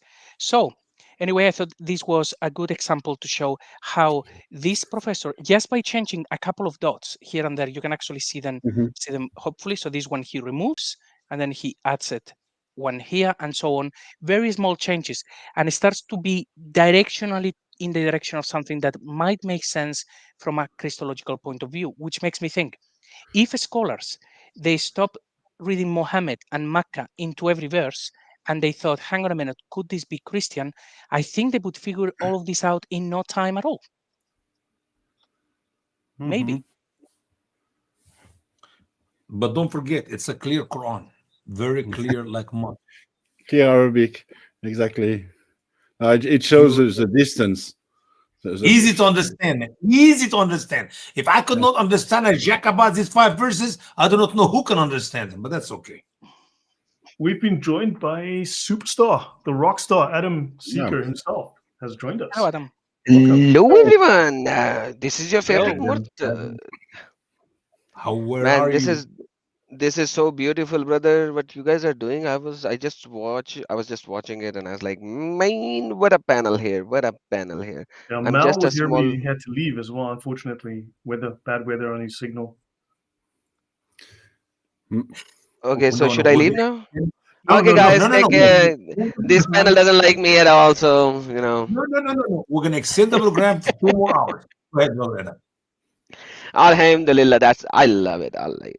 Send the ham to the Allah, because the dog of Allah is so hungry from the last 1400 Ham to years. Allah? Yeah. Which part of the ham?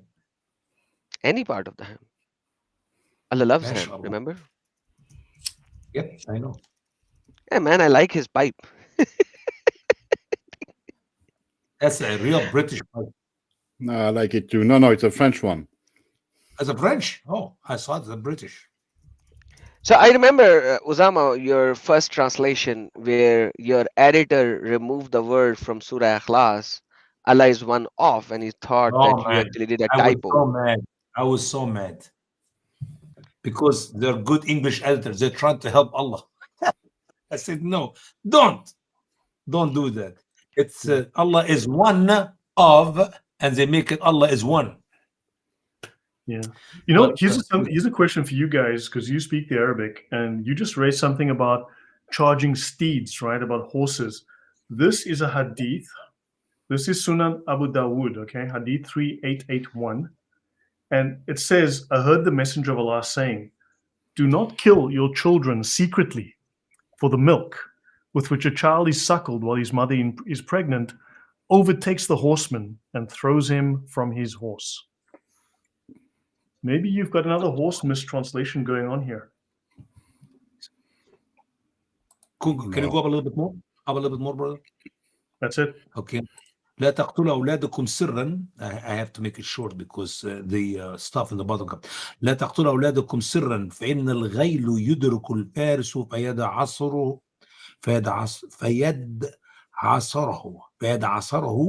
عن فرسه. I never heard of that hadith before, man. Have you, Adam? It is bizarre. don't kill your children secretly for the milk, because I this am will struck- overtake the horse. What? Is it just me? I'm not understanding the English. Yeah. But I don't know what is the Same milk here. here. There's no milk in the Arabic. لا تقتلوا أولادكم سرا. Do not kill your children in secret. For food. That's it. There's no for milk. Where you got the milk from? And what about the Overtake horse? the milk with which the child suckled, which his mother. That does not fit the Arabic, man. Do me a favor. Copy the Arabic, and put it on Google Translation. No. Take the last sentence. At the bottom. Yeah. That is No. the hadith. No, the last sentence at the bottom. That's it. Copy this. Go ahead, put it in Google Translation. I don't know where you get milk, where you get horse. None of that is there. Let's see if Deepo can do it. Guess not. German, oh my God, what is it doing?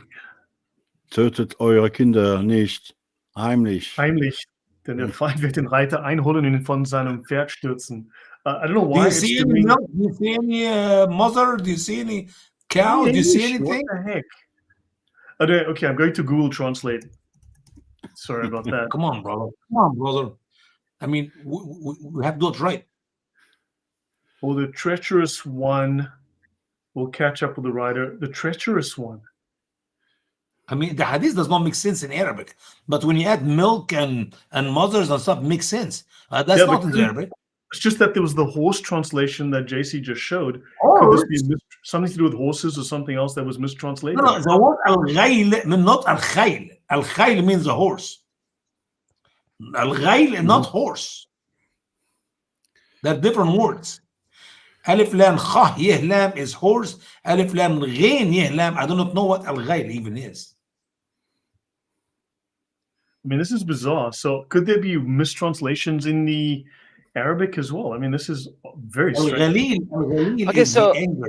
let me say something.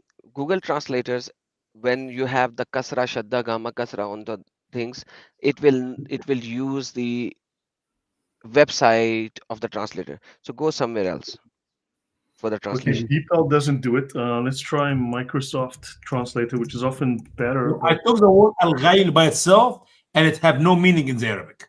Imagine that was me. So they're making up meaning to make Muhammad look good. Okay, this is better. Let me see what you have. For certainly the guilt will overtake the rider and cause him to fall from the horse. Okay. Still doesn't quite make sense, but it's a little more sensible. So the will- guilt of you killing the child will.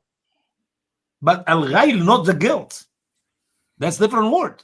فإن الغيل, it does not have a meaning. There's no meaning for the word. Let me take it. Just a minute. Let me take it to the what do you call this? Should I the email you this? dictionary. I'll take it Because- to the dictionary. It's just that when you brought up this charging steeds, I just thought of horses, and I just thought maybe there's a link here, something related. Here is العربي اللغوي, and I'm going to enter the word al-ghayl, and I give you the meaning of that word from their own dictionaries. Al-ghayl, that's the milk of the woman, the pregnant woman. So this is the How milk. can a pregnant woman has milk? Milk comes after delivery, not before. I'm telling you, it says here الغيل بفتح فسكون مصدر غال جمع أغيال وغيول لبن المرأة الحامل. It is the milk of the pregnant woman. Like, So how does back the pregnant woman give milk? I know, that's good luck. A pregnant woman with already with a child. And then another one, another one here. No, it's like pregnant, not So the you- birth one. So you make the girl give birth, and within 1 Okay. year you make her go Listen, pregnant again. here it is. Here it is. Here it is. It is the milk that the woman gave to her child while she's pregnant with another child. Ah, okay. So she was having a baby, and after the baby is born, she got pregnant again while she's still breastfeeding her first baby. Oh wow. Al-Ghayl also is the valley which in it is water. Al-Ghayl also is the place for the lion. Al-Ghayl also is lots of trees. Trees. I'm not going to even waste my time and your time, because when you go to the dictionary, you find that the word can have all the meaning of every other word in planet Earth. Like, remember this, Adam. We did this together. Al-Mani. Just a minute, guys. Al-Mani is Al-Ma'niya. little water. Okay? Little water. Talk about the sperm. Man's sperm is mani. But it also could mean lots of water, like Lots the of ocean. Like the ocean. Could this be a mechanism or a method of confusion that they are using? I call it something about how they stupidity. try to confuse things? Sorry? Trust me, it's stupidity. They No, they make meaning to words. what I understood from this, and like money is now commonly used for the semen of a man, which is like a small amount of water.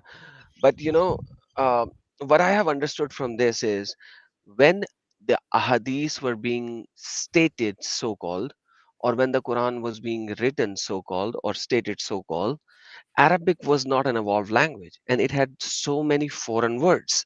So by the time it was being written, or by the time the tafsir writers were writing the tafsir of it, there was an evolution of Arabic language. So now you have certain language and you have certain words.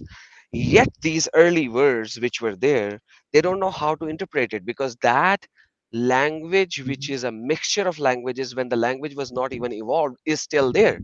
So those words, nobody knows what the meaning is. So it might be a Persian word, it might be a, northern Aramaic word, it might be something else. So they don't know what is it.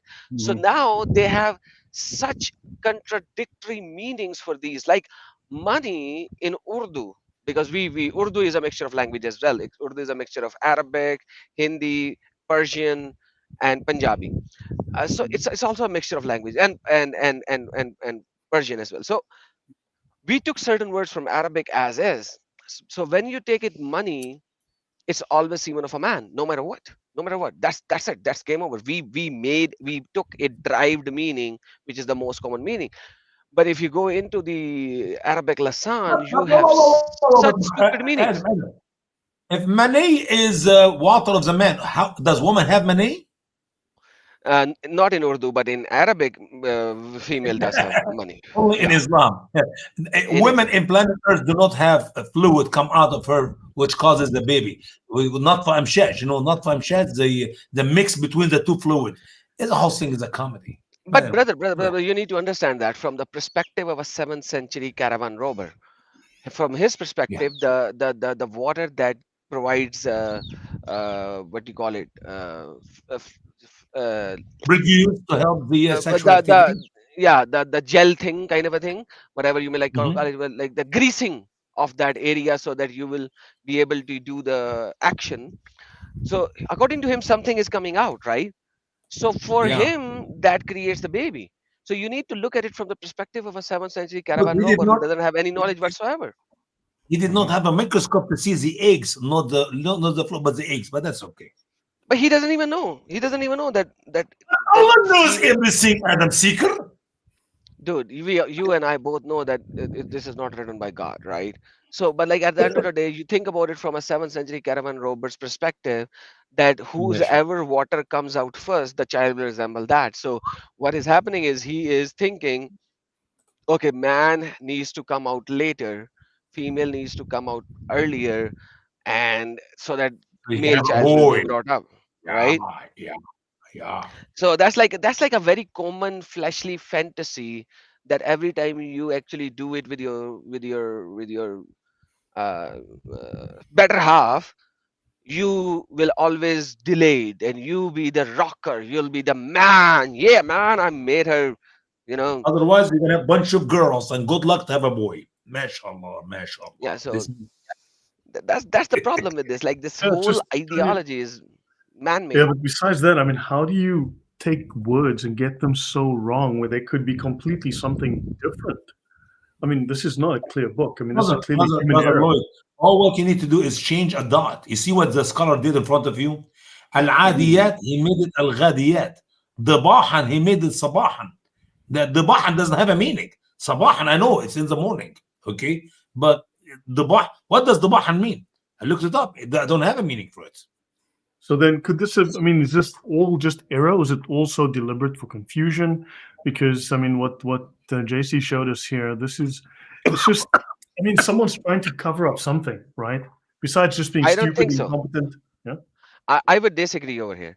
It's not that. It's that someone who made it Sabahan instead of Sabahan, he in his area there was another predominant language, and in that predominant language that word might have had a meaning at that particular Oh, time when he was Yeah. doing it.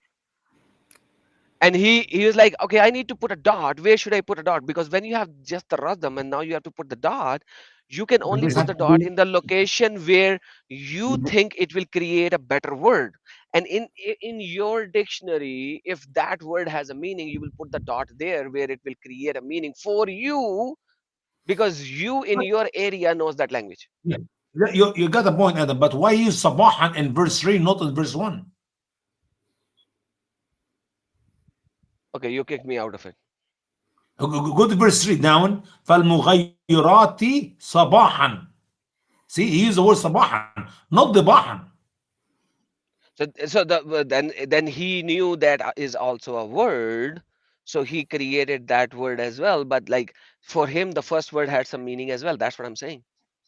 None of these Arabic words, the letters were done in Saudi Arabia.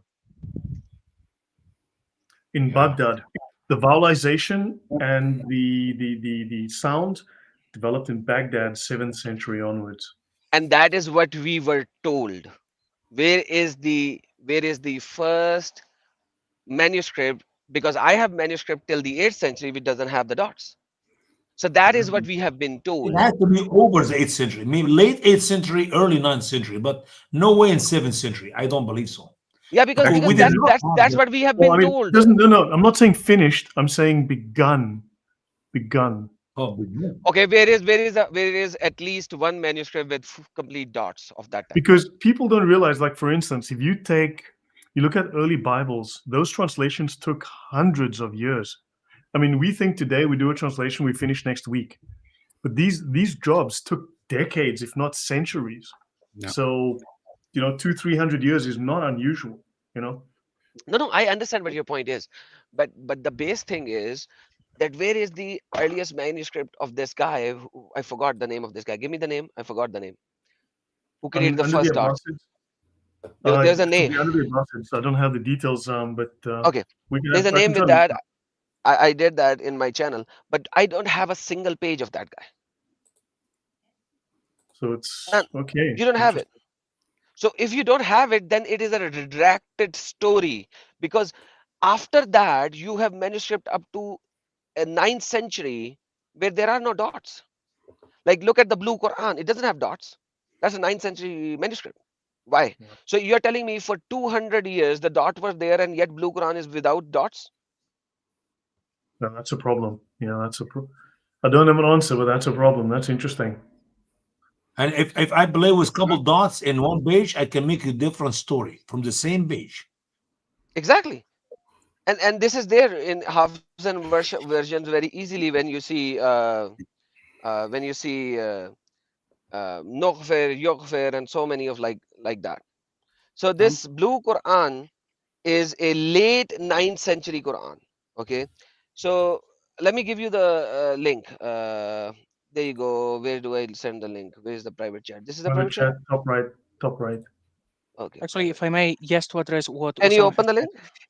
Sure. So, Usama, what you have just Yeah. said, I totally agree with that. When you just change some dots, then it will tell a different story. And what I think is that people need is to stop reading Mohammed and the Hijaz into the story and thinking, okay, could this be something very Christian, New Testament, Old Testament, and then try again. I think that is what would unlock the options that will make things make sense. But when we're trying to say, okay, so Muhammad is here in Mecca doing these things, how do I put the dots? It's like, yeah, you're never going to figure it out because he's not Muhammad in Mecca. But if we think Christology, maybe like this, we get some answers. Maybe. Yep, could be. Scroll down Everything a is little. possible. Scroll down a little. This is the 9th century Quran. Where are the dots?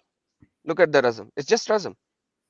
So if you have created dots in the 7th century, late 7th century or 8th century, why do we have a late 9th century manuscript without dots? So you're talking about 150 years, man.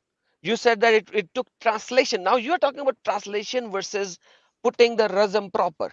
So you are not we are not even Mhm. translating right now. We are just putting the rasm in a proper Fair place. enough. Fair enough. I So might have an answer to your question, Adam. Why is there no dots there? Because I think it was done out of respect for the material, the first material out of which the Quran has been collected, edited, and copied. The Quran comes from notes that were written without dots, even though dots already existed in the 7th century, because it was not meant to be written. It was not a book per se. It was not a revelation, of course. There were makeshift notes, instruction notes, and they were not meant to be edited as a book.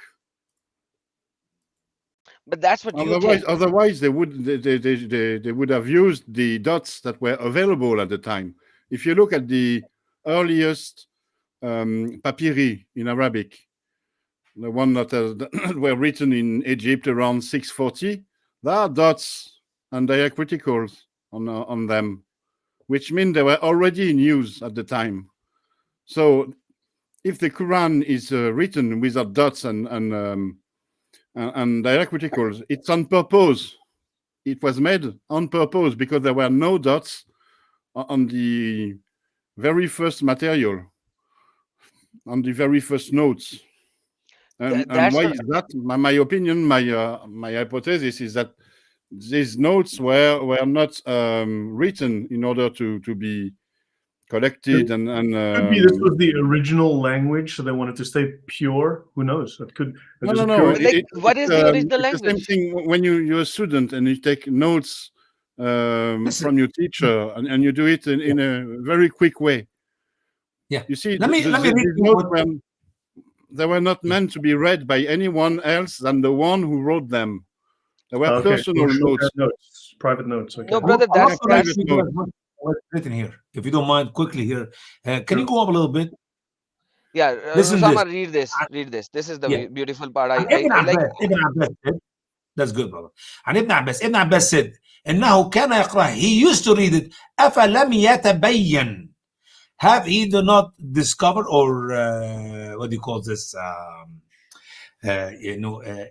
Examine or يعني أفلم ييأس, which he meant did he never give up. ويقول كتبها الكاتب وهو ناعس. The writer wrote it while he was asleep. Hello, is it يتبين أم ييأس؟ يتبين means يبحث, يعني يدقق في you examine, you investigate. ييأس, given up. Two different words. But the good excuse given by Ibn Abbas that the guy who wrote it, he was writing it while he was sleeping. You know, have you ever drive and sleep? So why did I bring this up? Usama, listen, I brought this up for a reason. So here Ibn Abbas is saying that in Surah Ra'd, chapter number 13, verse number 31. Chapter number 13, verse number 31. It says currently in the current Quran, it says Afalam Yayyasi. All right.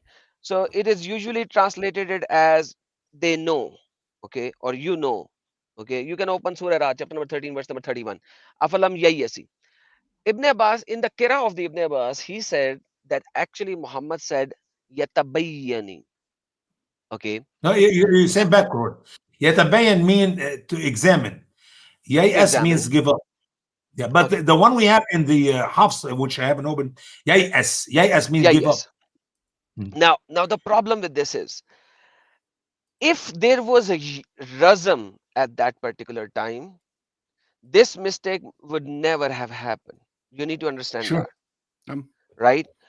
We know that in that time, Alif had always missing. Not always, 90% of time Alif is missing. So if you remove Alif from Yayyasi and then you just write it without the dots, that is very easy to be confused about. Oh my word. You're bringing that chaos. No, I'm bringing what it is. Like, read it from the Arabic. Forget the words. And remember, alif, removing alif, adding does not even matter, because at that time alif was not considered the main alphabet, as we know. Yatabayyan, without the diacritical mark, without the diacritical marks, and without the dots, this thing can be confused very easily. Yeah. So you cannot. So Mr. French was saying, Odon was saying that they had the dots. No, they never had the dots. They never had the dots in Arabia. We have evidence This that is the they were evidence of it. This is the evidence. They had the dots in the northern script, which is near the Syria, near the Syriac Arabic. So Syriac Arabic had dots in those area, not in the southern Arabic. Muhammad was in the southern side of the Arabic, no dots whatsoever. And this is not a time when you have trains where you can move out and go there where they have dots and everything. They didn't have trains or cars or anything.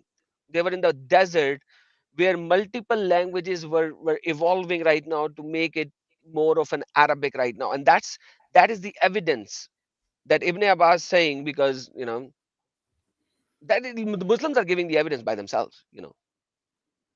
So have a look, yes, Adam, have a look at those papyri. You will see that there are some dots.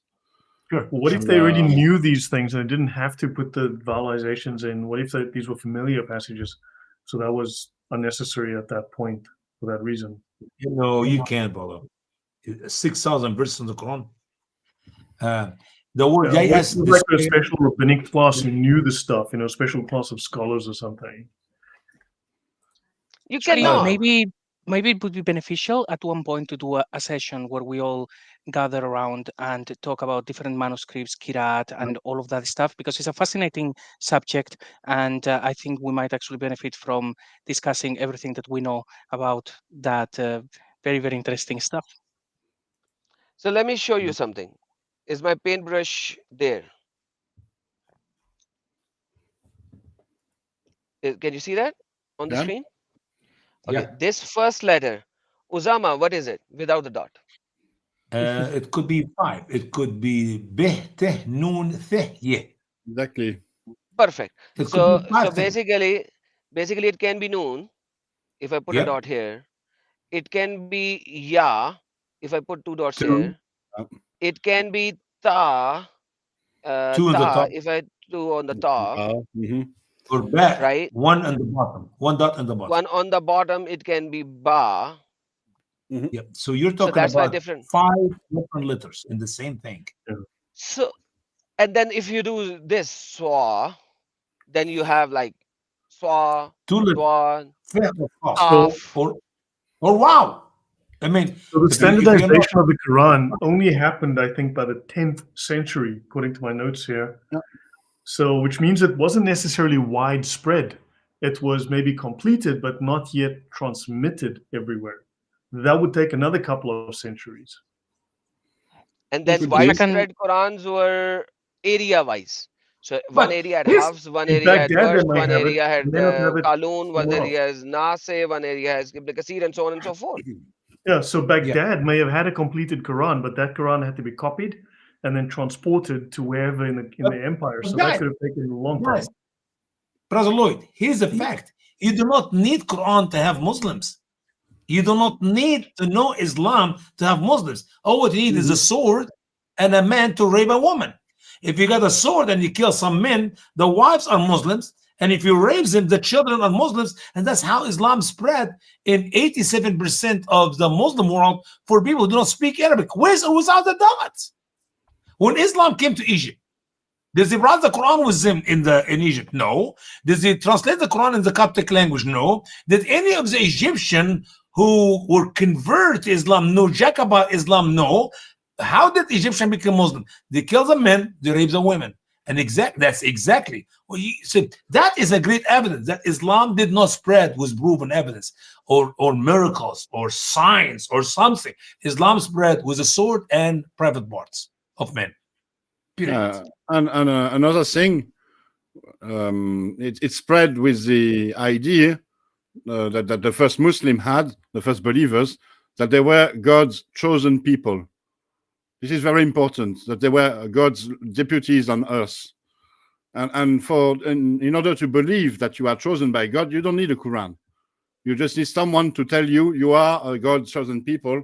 You can go on and plunder and take slaves and rape.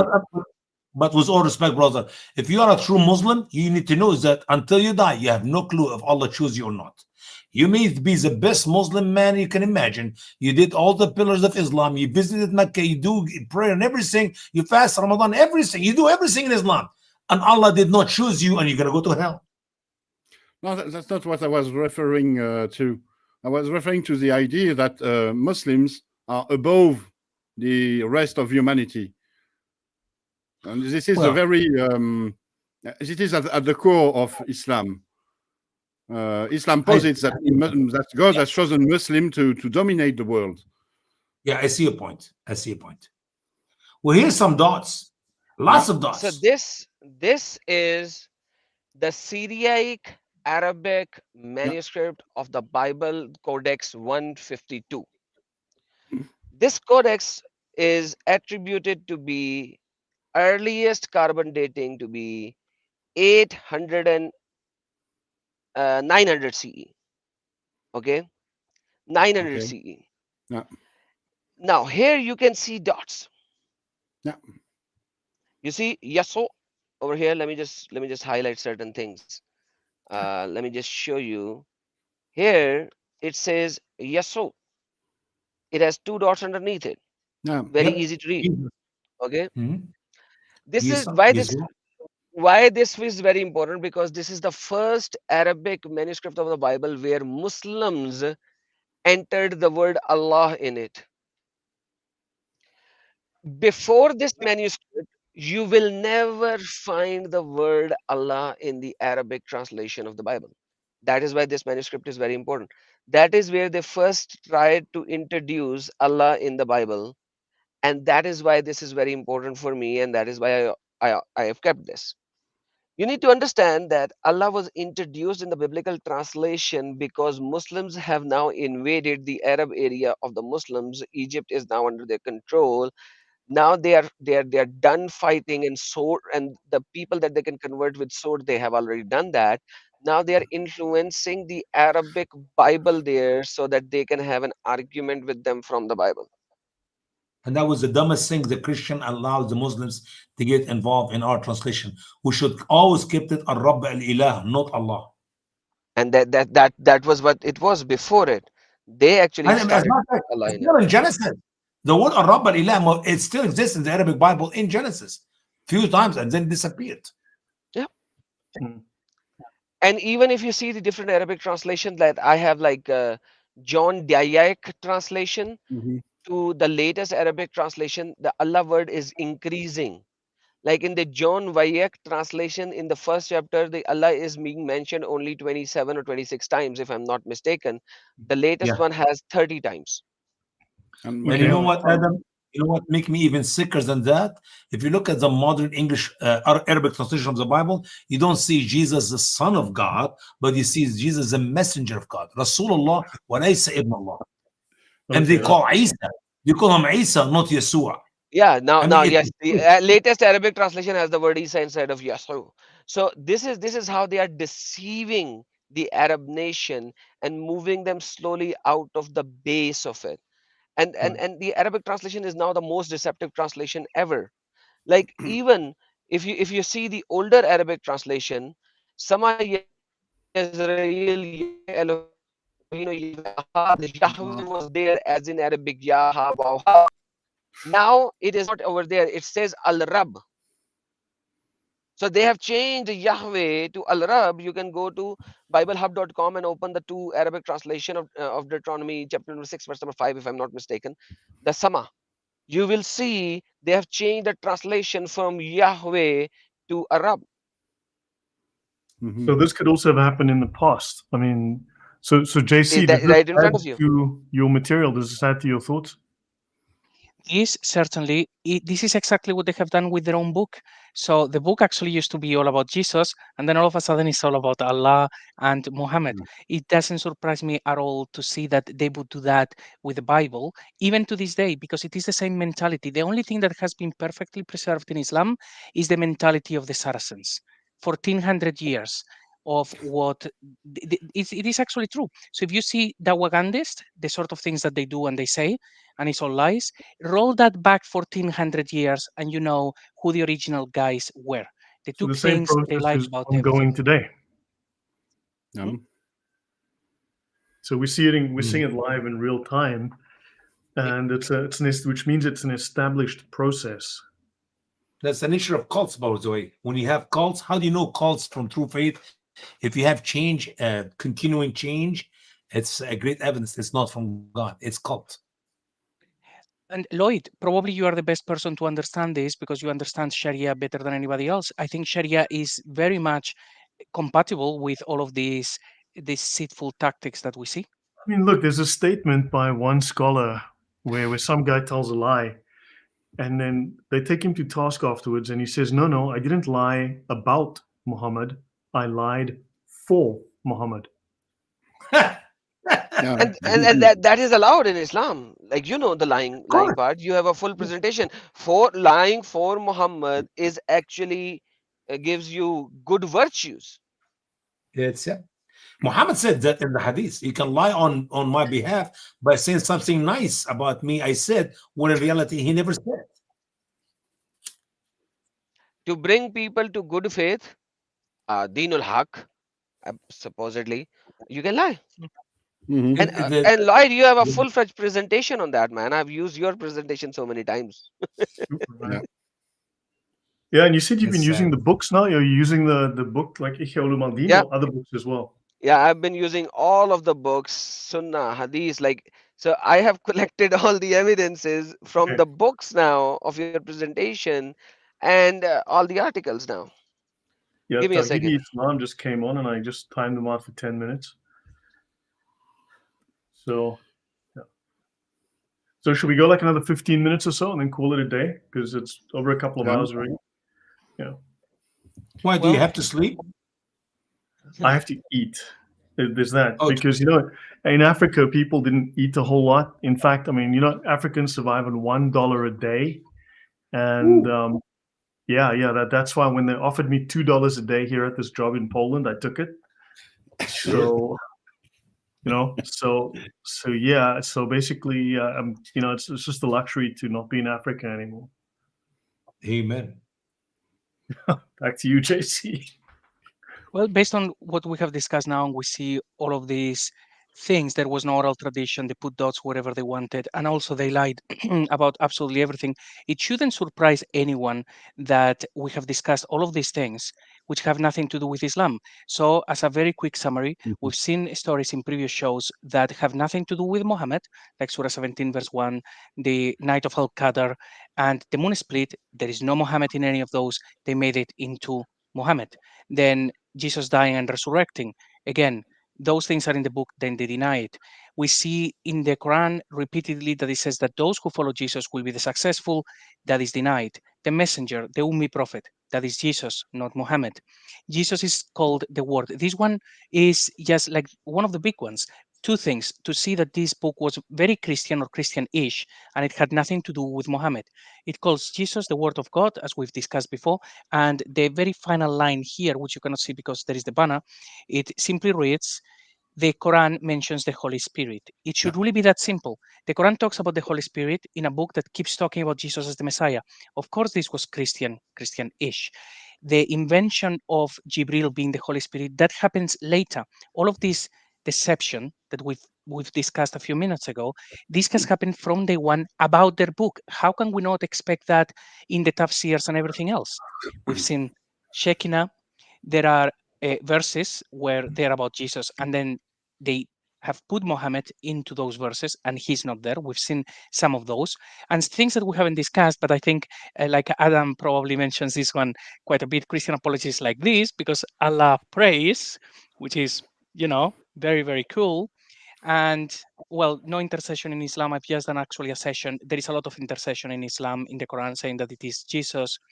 And we've seen that the translators twist the meaning. This is what the Quran is. It has nothing to do with a guy walking in the Hijaz saying, let me tell you why I am the last prophet. None of those things are there. This book tells a different story, and they've lied about every single aspect of it. And this is just a quick summary of some of the stuff we've seen so far. Maybe we should not. I mean, you can say lie, but so many of the Muslims I know personally who are deceived, believing in a lie to be a truth because they've been taught as it is a truth. Yeah. No, mostly it's a deception. Yeah. And if they disagree, there are repercussions, very big ones. So that is a sign of a cult. It's technically the term is a totalism. Yeah. So, I mean, you've got totalitarian oppression, but you also have it's imposed via government, which is totalitarianism, but then you also have a horizontal social pressure called totalism. So it works both top down as well as horizontally. It's actually quite an interesting design, very effective design. And this is what is at play in every, for example, in the communist regimes. There was something coming from the top, and also social pressure, coercion. Yeah, no, for sure. Yeah, but there's one other thing that comes to mind when you look at this synthesis. Is all of this is evidence for the fabrication of the character of the Prophet of Islam. It means because they had to do this, because they had to twist the text and invent all these interpretations. It means that at the beginning there was no Prophet of Islam, since they had to invent all of this. But also look at today. It is evident. But today they're dismissing John of Damascus as, oh, he was a crank, he made stuff up. Because we know Islam is exactly like this, therefore John of Damascus is wrong. What if John of Damascus is right and modern Islamic narrative is false? Right. To me, John of Damascus, the thing I like the most is all of the things that he doesn't talk about. He doesn't talk about the wives of the Prophet, the conquest, the caliphates, the death. That is something that John of Damascus would certainly discuss. Like, so this guy got poisoned. There is no details about Mohammed that are discussed. And I think Mel mentioned that they are thinking that the accounts of John of Damascus, they are actually later. They are not his. They are from a century later. But still, you would expect that account to say a lot about Mohammed, and it doesn't say anything except for the story of It's a Zayd. century later, because you'd think it'd be more established. But they're trying to get rid of John of Damascus now as a crank, as a fraud. Well, unless they get rid of the Quran, we're still finding that there is no Mohammed in the book either. So, GG. GG, exactly.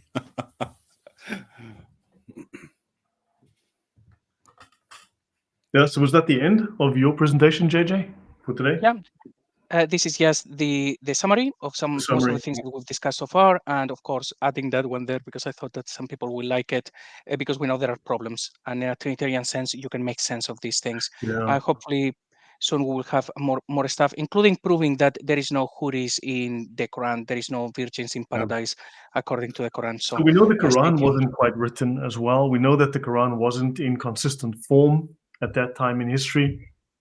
So there's more to unpack here. There's a lot of history to unpack as well. You know, what happened in Baghdad may not have been replicated elsewhere. So different regions, there would have been competing stories, different versions of the Quran, some with dots, some without dots, some being misinterpreted. There was different languages, readers in different languages who didn't read Arabic. You had Jews translating Jewish stuff into Arabic. So there was a lot more going on that still needs to be unpacked as well and fitted into the whole story. Yeah, it also shows how huge the process was. It took centuries. Hundreds of people, of traditionists and scribes worked on this. So it's complex, and this is why it's for some people, it's too big a discovery to understand. No, but I think we're unpacking it piece by piece. I mean, piece by piece, we're working this out. Piece by we're working our way, and I think we are on the right track. Yeah, and fortunately, it's not. It's like using a sledgehammer, because we're not finding a little word that actually doesn't make sense. This is like every single verse. We are not going with a magnifying glass and seeing if we find a problem. The whole book is like this. It's not even that difficult. That's why I think when Usama, now that he is seeing that they're hiding Jesus in lots of verses, and hopefully Adam, now when you read the Quran and you remove Muhammad from the book and read it again, there is going to be so much that you will realize, oh my goodness me, this was always Jesus. It's going to be incredible. I look forward to seeing what things you notice, because we need Arabic speakers to read this. So yes, you're absolutely right, brother. It is Jesus, but it is a confusion. It is Jesus when I see him as one of the triune God, or Jesus who is not the Son of God. So it's like, I don't know who is writing this. Does he know what he's talking about? That's the thing. That's the thing I was pointing at the beginning of the stream. When we uncover that this is about Jesus, but which Jesus? Is it the Christianity's Jesus, Orthodox Christianity's Jesus, or sectarian Jesus from? But there seems to be at least 3 different variants from different heretics, right? Different heresies, 3 to 4 versions from different heresies. And there is another difficulty within the text, that the text is not coherent, it's not homogeneous. Some verses, I think, some verses were written in different contexts. When we were looking at the Surah 9, for example, I believe Surah 9 was written, most of Surah 9 was written way after the bulk of the Quran. They look at the end. Yeah, they look like it's the end. Yeah, and the context changed. Became more violent, more savage. Yeah, and maybe there were some enmity within the believers. Some of them started to fight against others. It's the beginning of the fitna, actually. That makes sense. Look, if you look, I can't remember the name of the scholar offhand now. I'll try and find it. But if you look at the Church of the Kathisma in Jerusalem, 4th century, it was trashed and destroyed. But at one time, it was a church that was had a prayer niche for the Muslims, and had space for the Jews as well as space for the Christians, if I recall. So this was an ecumenical church in Jerusalem, right, where all of these faiths prayed, and there was an effort to create, to unite everyone under one banner, and then eventually they split off, and the Muslims formed their own identity. So there was an ecumenical effort at one point that eventually broke. Fred Donner, he speaks about this, and I've confirmed some of that as well. I've covered some of that. Actually, I think the Kathisma church, it's an octagon with a rock in the middle, in the center of it. And it was the model for the Dome of the Rock. It's copied from it. Yeah, exactly. It's modeled on the Kathisma. At the time, it became a mosque. So it was not a church anymore. It was a mosque, because you cannot have ecumenical churches do not exist. Either you have a church or you have a mosque. You cannot have both.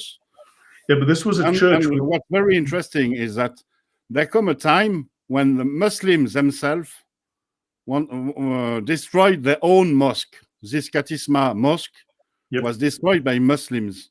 And why is it so?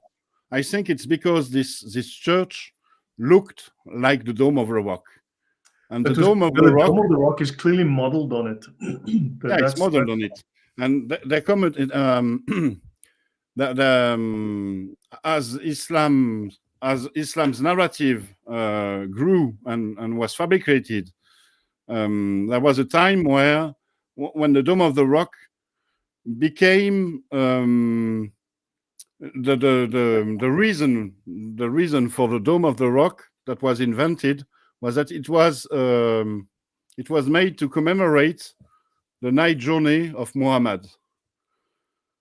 And when you put first when you put forth that the Dome of the Rock refers to Muhammad's night journey, you cannot have another mosque very similar to it, the Katisma Mosque, which is just a regular mosque, because you cannot have both. Otherwise, it would ruin the meaning you want to put on the Dome of the Rock. And I think it is why the Katisma Mosque had to be destroyed by Muslims in order to preserve the birthing narrative of Islam. No, fair enough. Fair enough. Yes, so I guess we can call it a night here. Final words, anyone? Yeah, as soon as I came, you're running away. You Man. came over an hour ago. Really? It's Yeshua already been an hour. Azim. Akbarul Azim. God bless you, man. You now know it, man. You know it. You got it. You know what, Adam, when we start the program, me and Lloyd in our show, especially in our show, after we hear this countdown, and I say, ladies and habibis. See, isn't it a good one? See, It is very good. now you remember it. You know. Absolutely. Anyway, No, it was God is very, good. I very appreciate this interesting. crowd here. Good to be with you guys. It's Yeah. the best 2 hour and whatever 50 minutes. What we don't know. 2 hour and 10 Well, it's minutes. That's how 15 much- minutes, yeah. Yep. Thank No, you that's so great. much for sharing with you and learning from you guys. And God bless you all. And maybe we need to make Adam Seeker come earlier next time. What's wrong with Yeah. that Yeah. guy? I just saw it online and I was like, man, I was supposed to go there on Thursday. No, I You think texted you on Did anything WhatsApp, happen on and Thursday? I did send you a message. Did something happen on Thursday? No, but I couldn't get hold of you, so we pushed it back. I couldn't reach you. I don't know if your WhatsApp or Man. whatever, but I did. Oh, did that try is to- gone, long gone, man. You have Oh. Skype. Throw it on Skype. Oh, Teams, you mean? Okay, Teams. Yeah, fine. now the teams. Yeah. Yeah. him? Okay, not WhatsApp. Okay, cool. I will delete that. Okay then. God So bless guys, you all. It's been fascinating, Good JC. I mean, I think we all agree, right, that this does seem to be talking about Jesus, and there's a lot of funny business going on here. But it's confused Jesus, by the way. Once again, not the real Jesus of the Bible. Yeah, It's let another me God. let me say something over Sure. here. Let me say something over here. Sure. It might look like it is talking about Jesus, but in the Quran you do not have a single time mention of Christians. Why? Quran never talks about Christians. Why? Hello? Why is I everybody didn't quiet? agree with you, Adam. I think the Quran talks a lot about Christians. No, but it never. you- Tell me a single time Quran mentions Christians. Give me one single verse where Quran mentions The Christians. Nazarenes. Every time Nazarenes are the not Quran Christians. mentions mushrikun or the shirk, Mhm. it's about Christians. No, how can you say that? Oh. Okay, can you give me the word Christian in the Quran once? You mean Masih? Of course. That's what Masihiyin. Masihiyin. Masihi. Yeah, Because Quran never Masihi, mentioned. Yeah, pardon that's my Christian. That's Arabic. Christos. Pardon my Arabic. It's not as good as yours. No, there Yeah. is one mention of al-Injil, which could refer to Christians. Injil. Could But, refer, Could be. but Could be. I give actually- you that one. You're right. Aidan, Injil. so Ahlul Injil, allow the me to keeper of Injil. rephrase what you were speaking about. It's not that the Quran does not speak of Christian, it's that the Islamic narrative, the Islamic interpretation of the Quran does not speak of Christian. It speaks of No. Nasara, but Nasara are not Christians. That's But not if you look at interpretation. the Quran literally, I think, and I'm convinced that the mushrikun are Christians. Okay, Mr. By nature, Mr. because the Mushrikun No, who made no. Jesus, he's been wrong one Okay, reason. hold on. Odin. Let's go back. Yeah. Let's go back. You said Quranic Islamic interpretation. No, I'm not talking about Islamic interpretation. Islamic interpretation talks about Christians. I'm Yeah, saying the Nasara. words of the Quran talks about Nasara, not Masihi. Yeah, I agree. Nasara could be the people from the people from Nazareth. Okay, so can I say everybody from the Hindustan are Hindus? No, there are Sikhs But- there are even- Christians but there even there are with so other- many Uh, But Adam, that's not true either. Because Nasriyin, not Nasara. The word Nasara Exactly. is used in the Quran for those who help it. Who says, "Who man hum Ansari? Who this will help me?" Ansar and Nasara have nothing to do with Nasriyin. Nasriyin, Okay, the people who perfect. came from the people of Nazareth. So Okay. it's So there plain. is no. So So there let's have is. that discussion next time, because we're going to be a whole Quran night is. talking about Yeah. this. It's So too big a actually- discussion for now. let me give me my moral of the story, and then we can actually keep it for the next time. But my moral of the story is that Quran is talking about some heretical cult, not Christians, and I can prove that. Agreed. So we can have it I next mean, time. there's certainly that. There's clearly heretical Christians in there. That's I think. Cult. We can't call them Christians. Heretical cult of Christianity. Yeah. Yeah, Okay. maybe. Yeah, I fine. concur. think okay. I Well, I think we need to. Adam, We really need to Yes. let Lloyd go and have some food. If people Oh, actually want to Lloyd, you continue can't speaking, fast for a wrap it up. night. Come on, Lloyd. if seeing as actually people are we're still actually now pretty much getting into the conversation, if anyone wants to continue this on another platform, so Okay. I'm game. Just let me know. You Otherwise, game? we Okay. Do will you want to come to my next time. channel Yep, I can come to right your after this channel. live stream? Odin, are Sounds you like up? a good Usama, are plan. you up? I'll see if I can join you guys, but I gotta give it. I've got to go and do some, family Okay, stuff. Usama, Lloyd, and Usama and Odin and brother, you wanna come to my channel? Should I open one? Yep, Open let's one, man. go. Open Why one. not? Add a want? speaker. Open it. All right. Okay, give me 10 minutes. I'm opening one. Let's see if I can Let's join you. let's talk Okay. about this. Send me the All link. right. Thanks everyone. Send me the link, Good night. Yeah. Bye-bye. Enjoy All your right. dinner. Bye bye. Good Bye-bye. night, everybody. God bless. God bless guys. you all. Bye-bye. Bye-bye.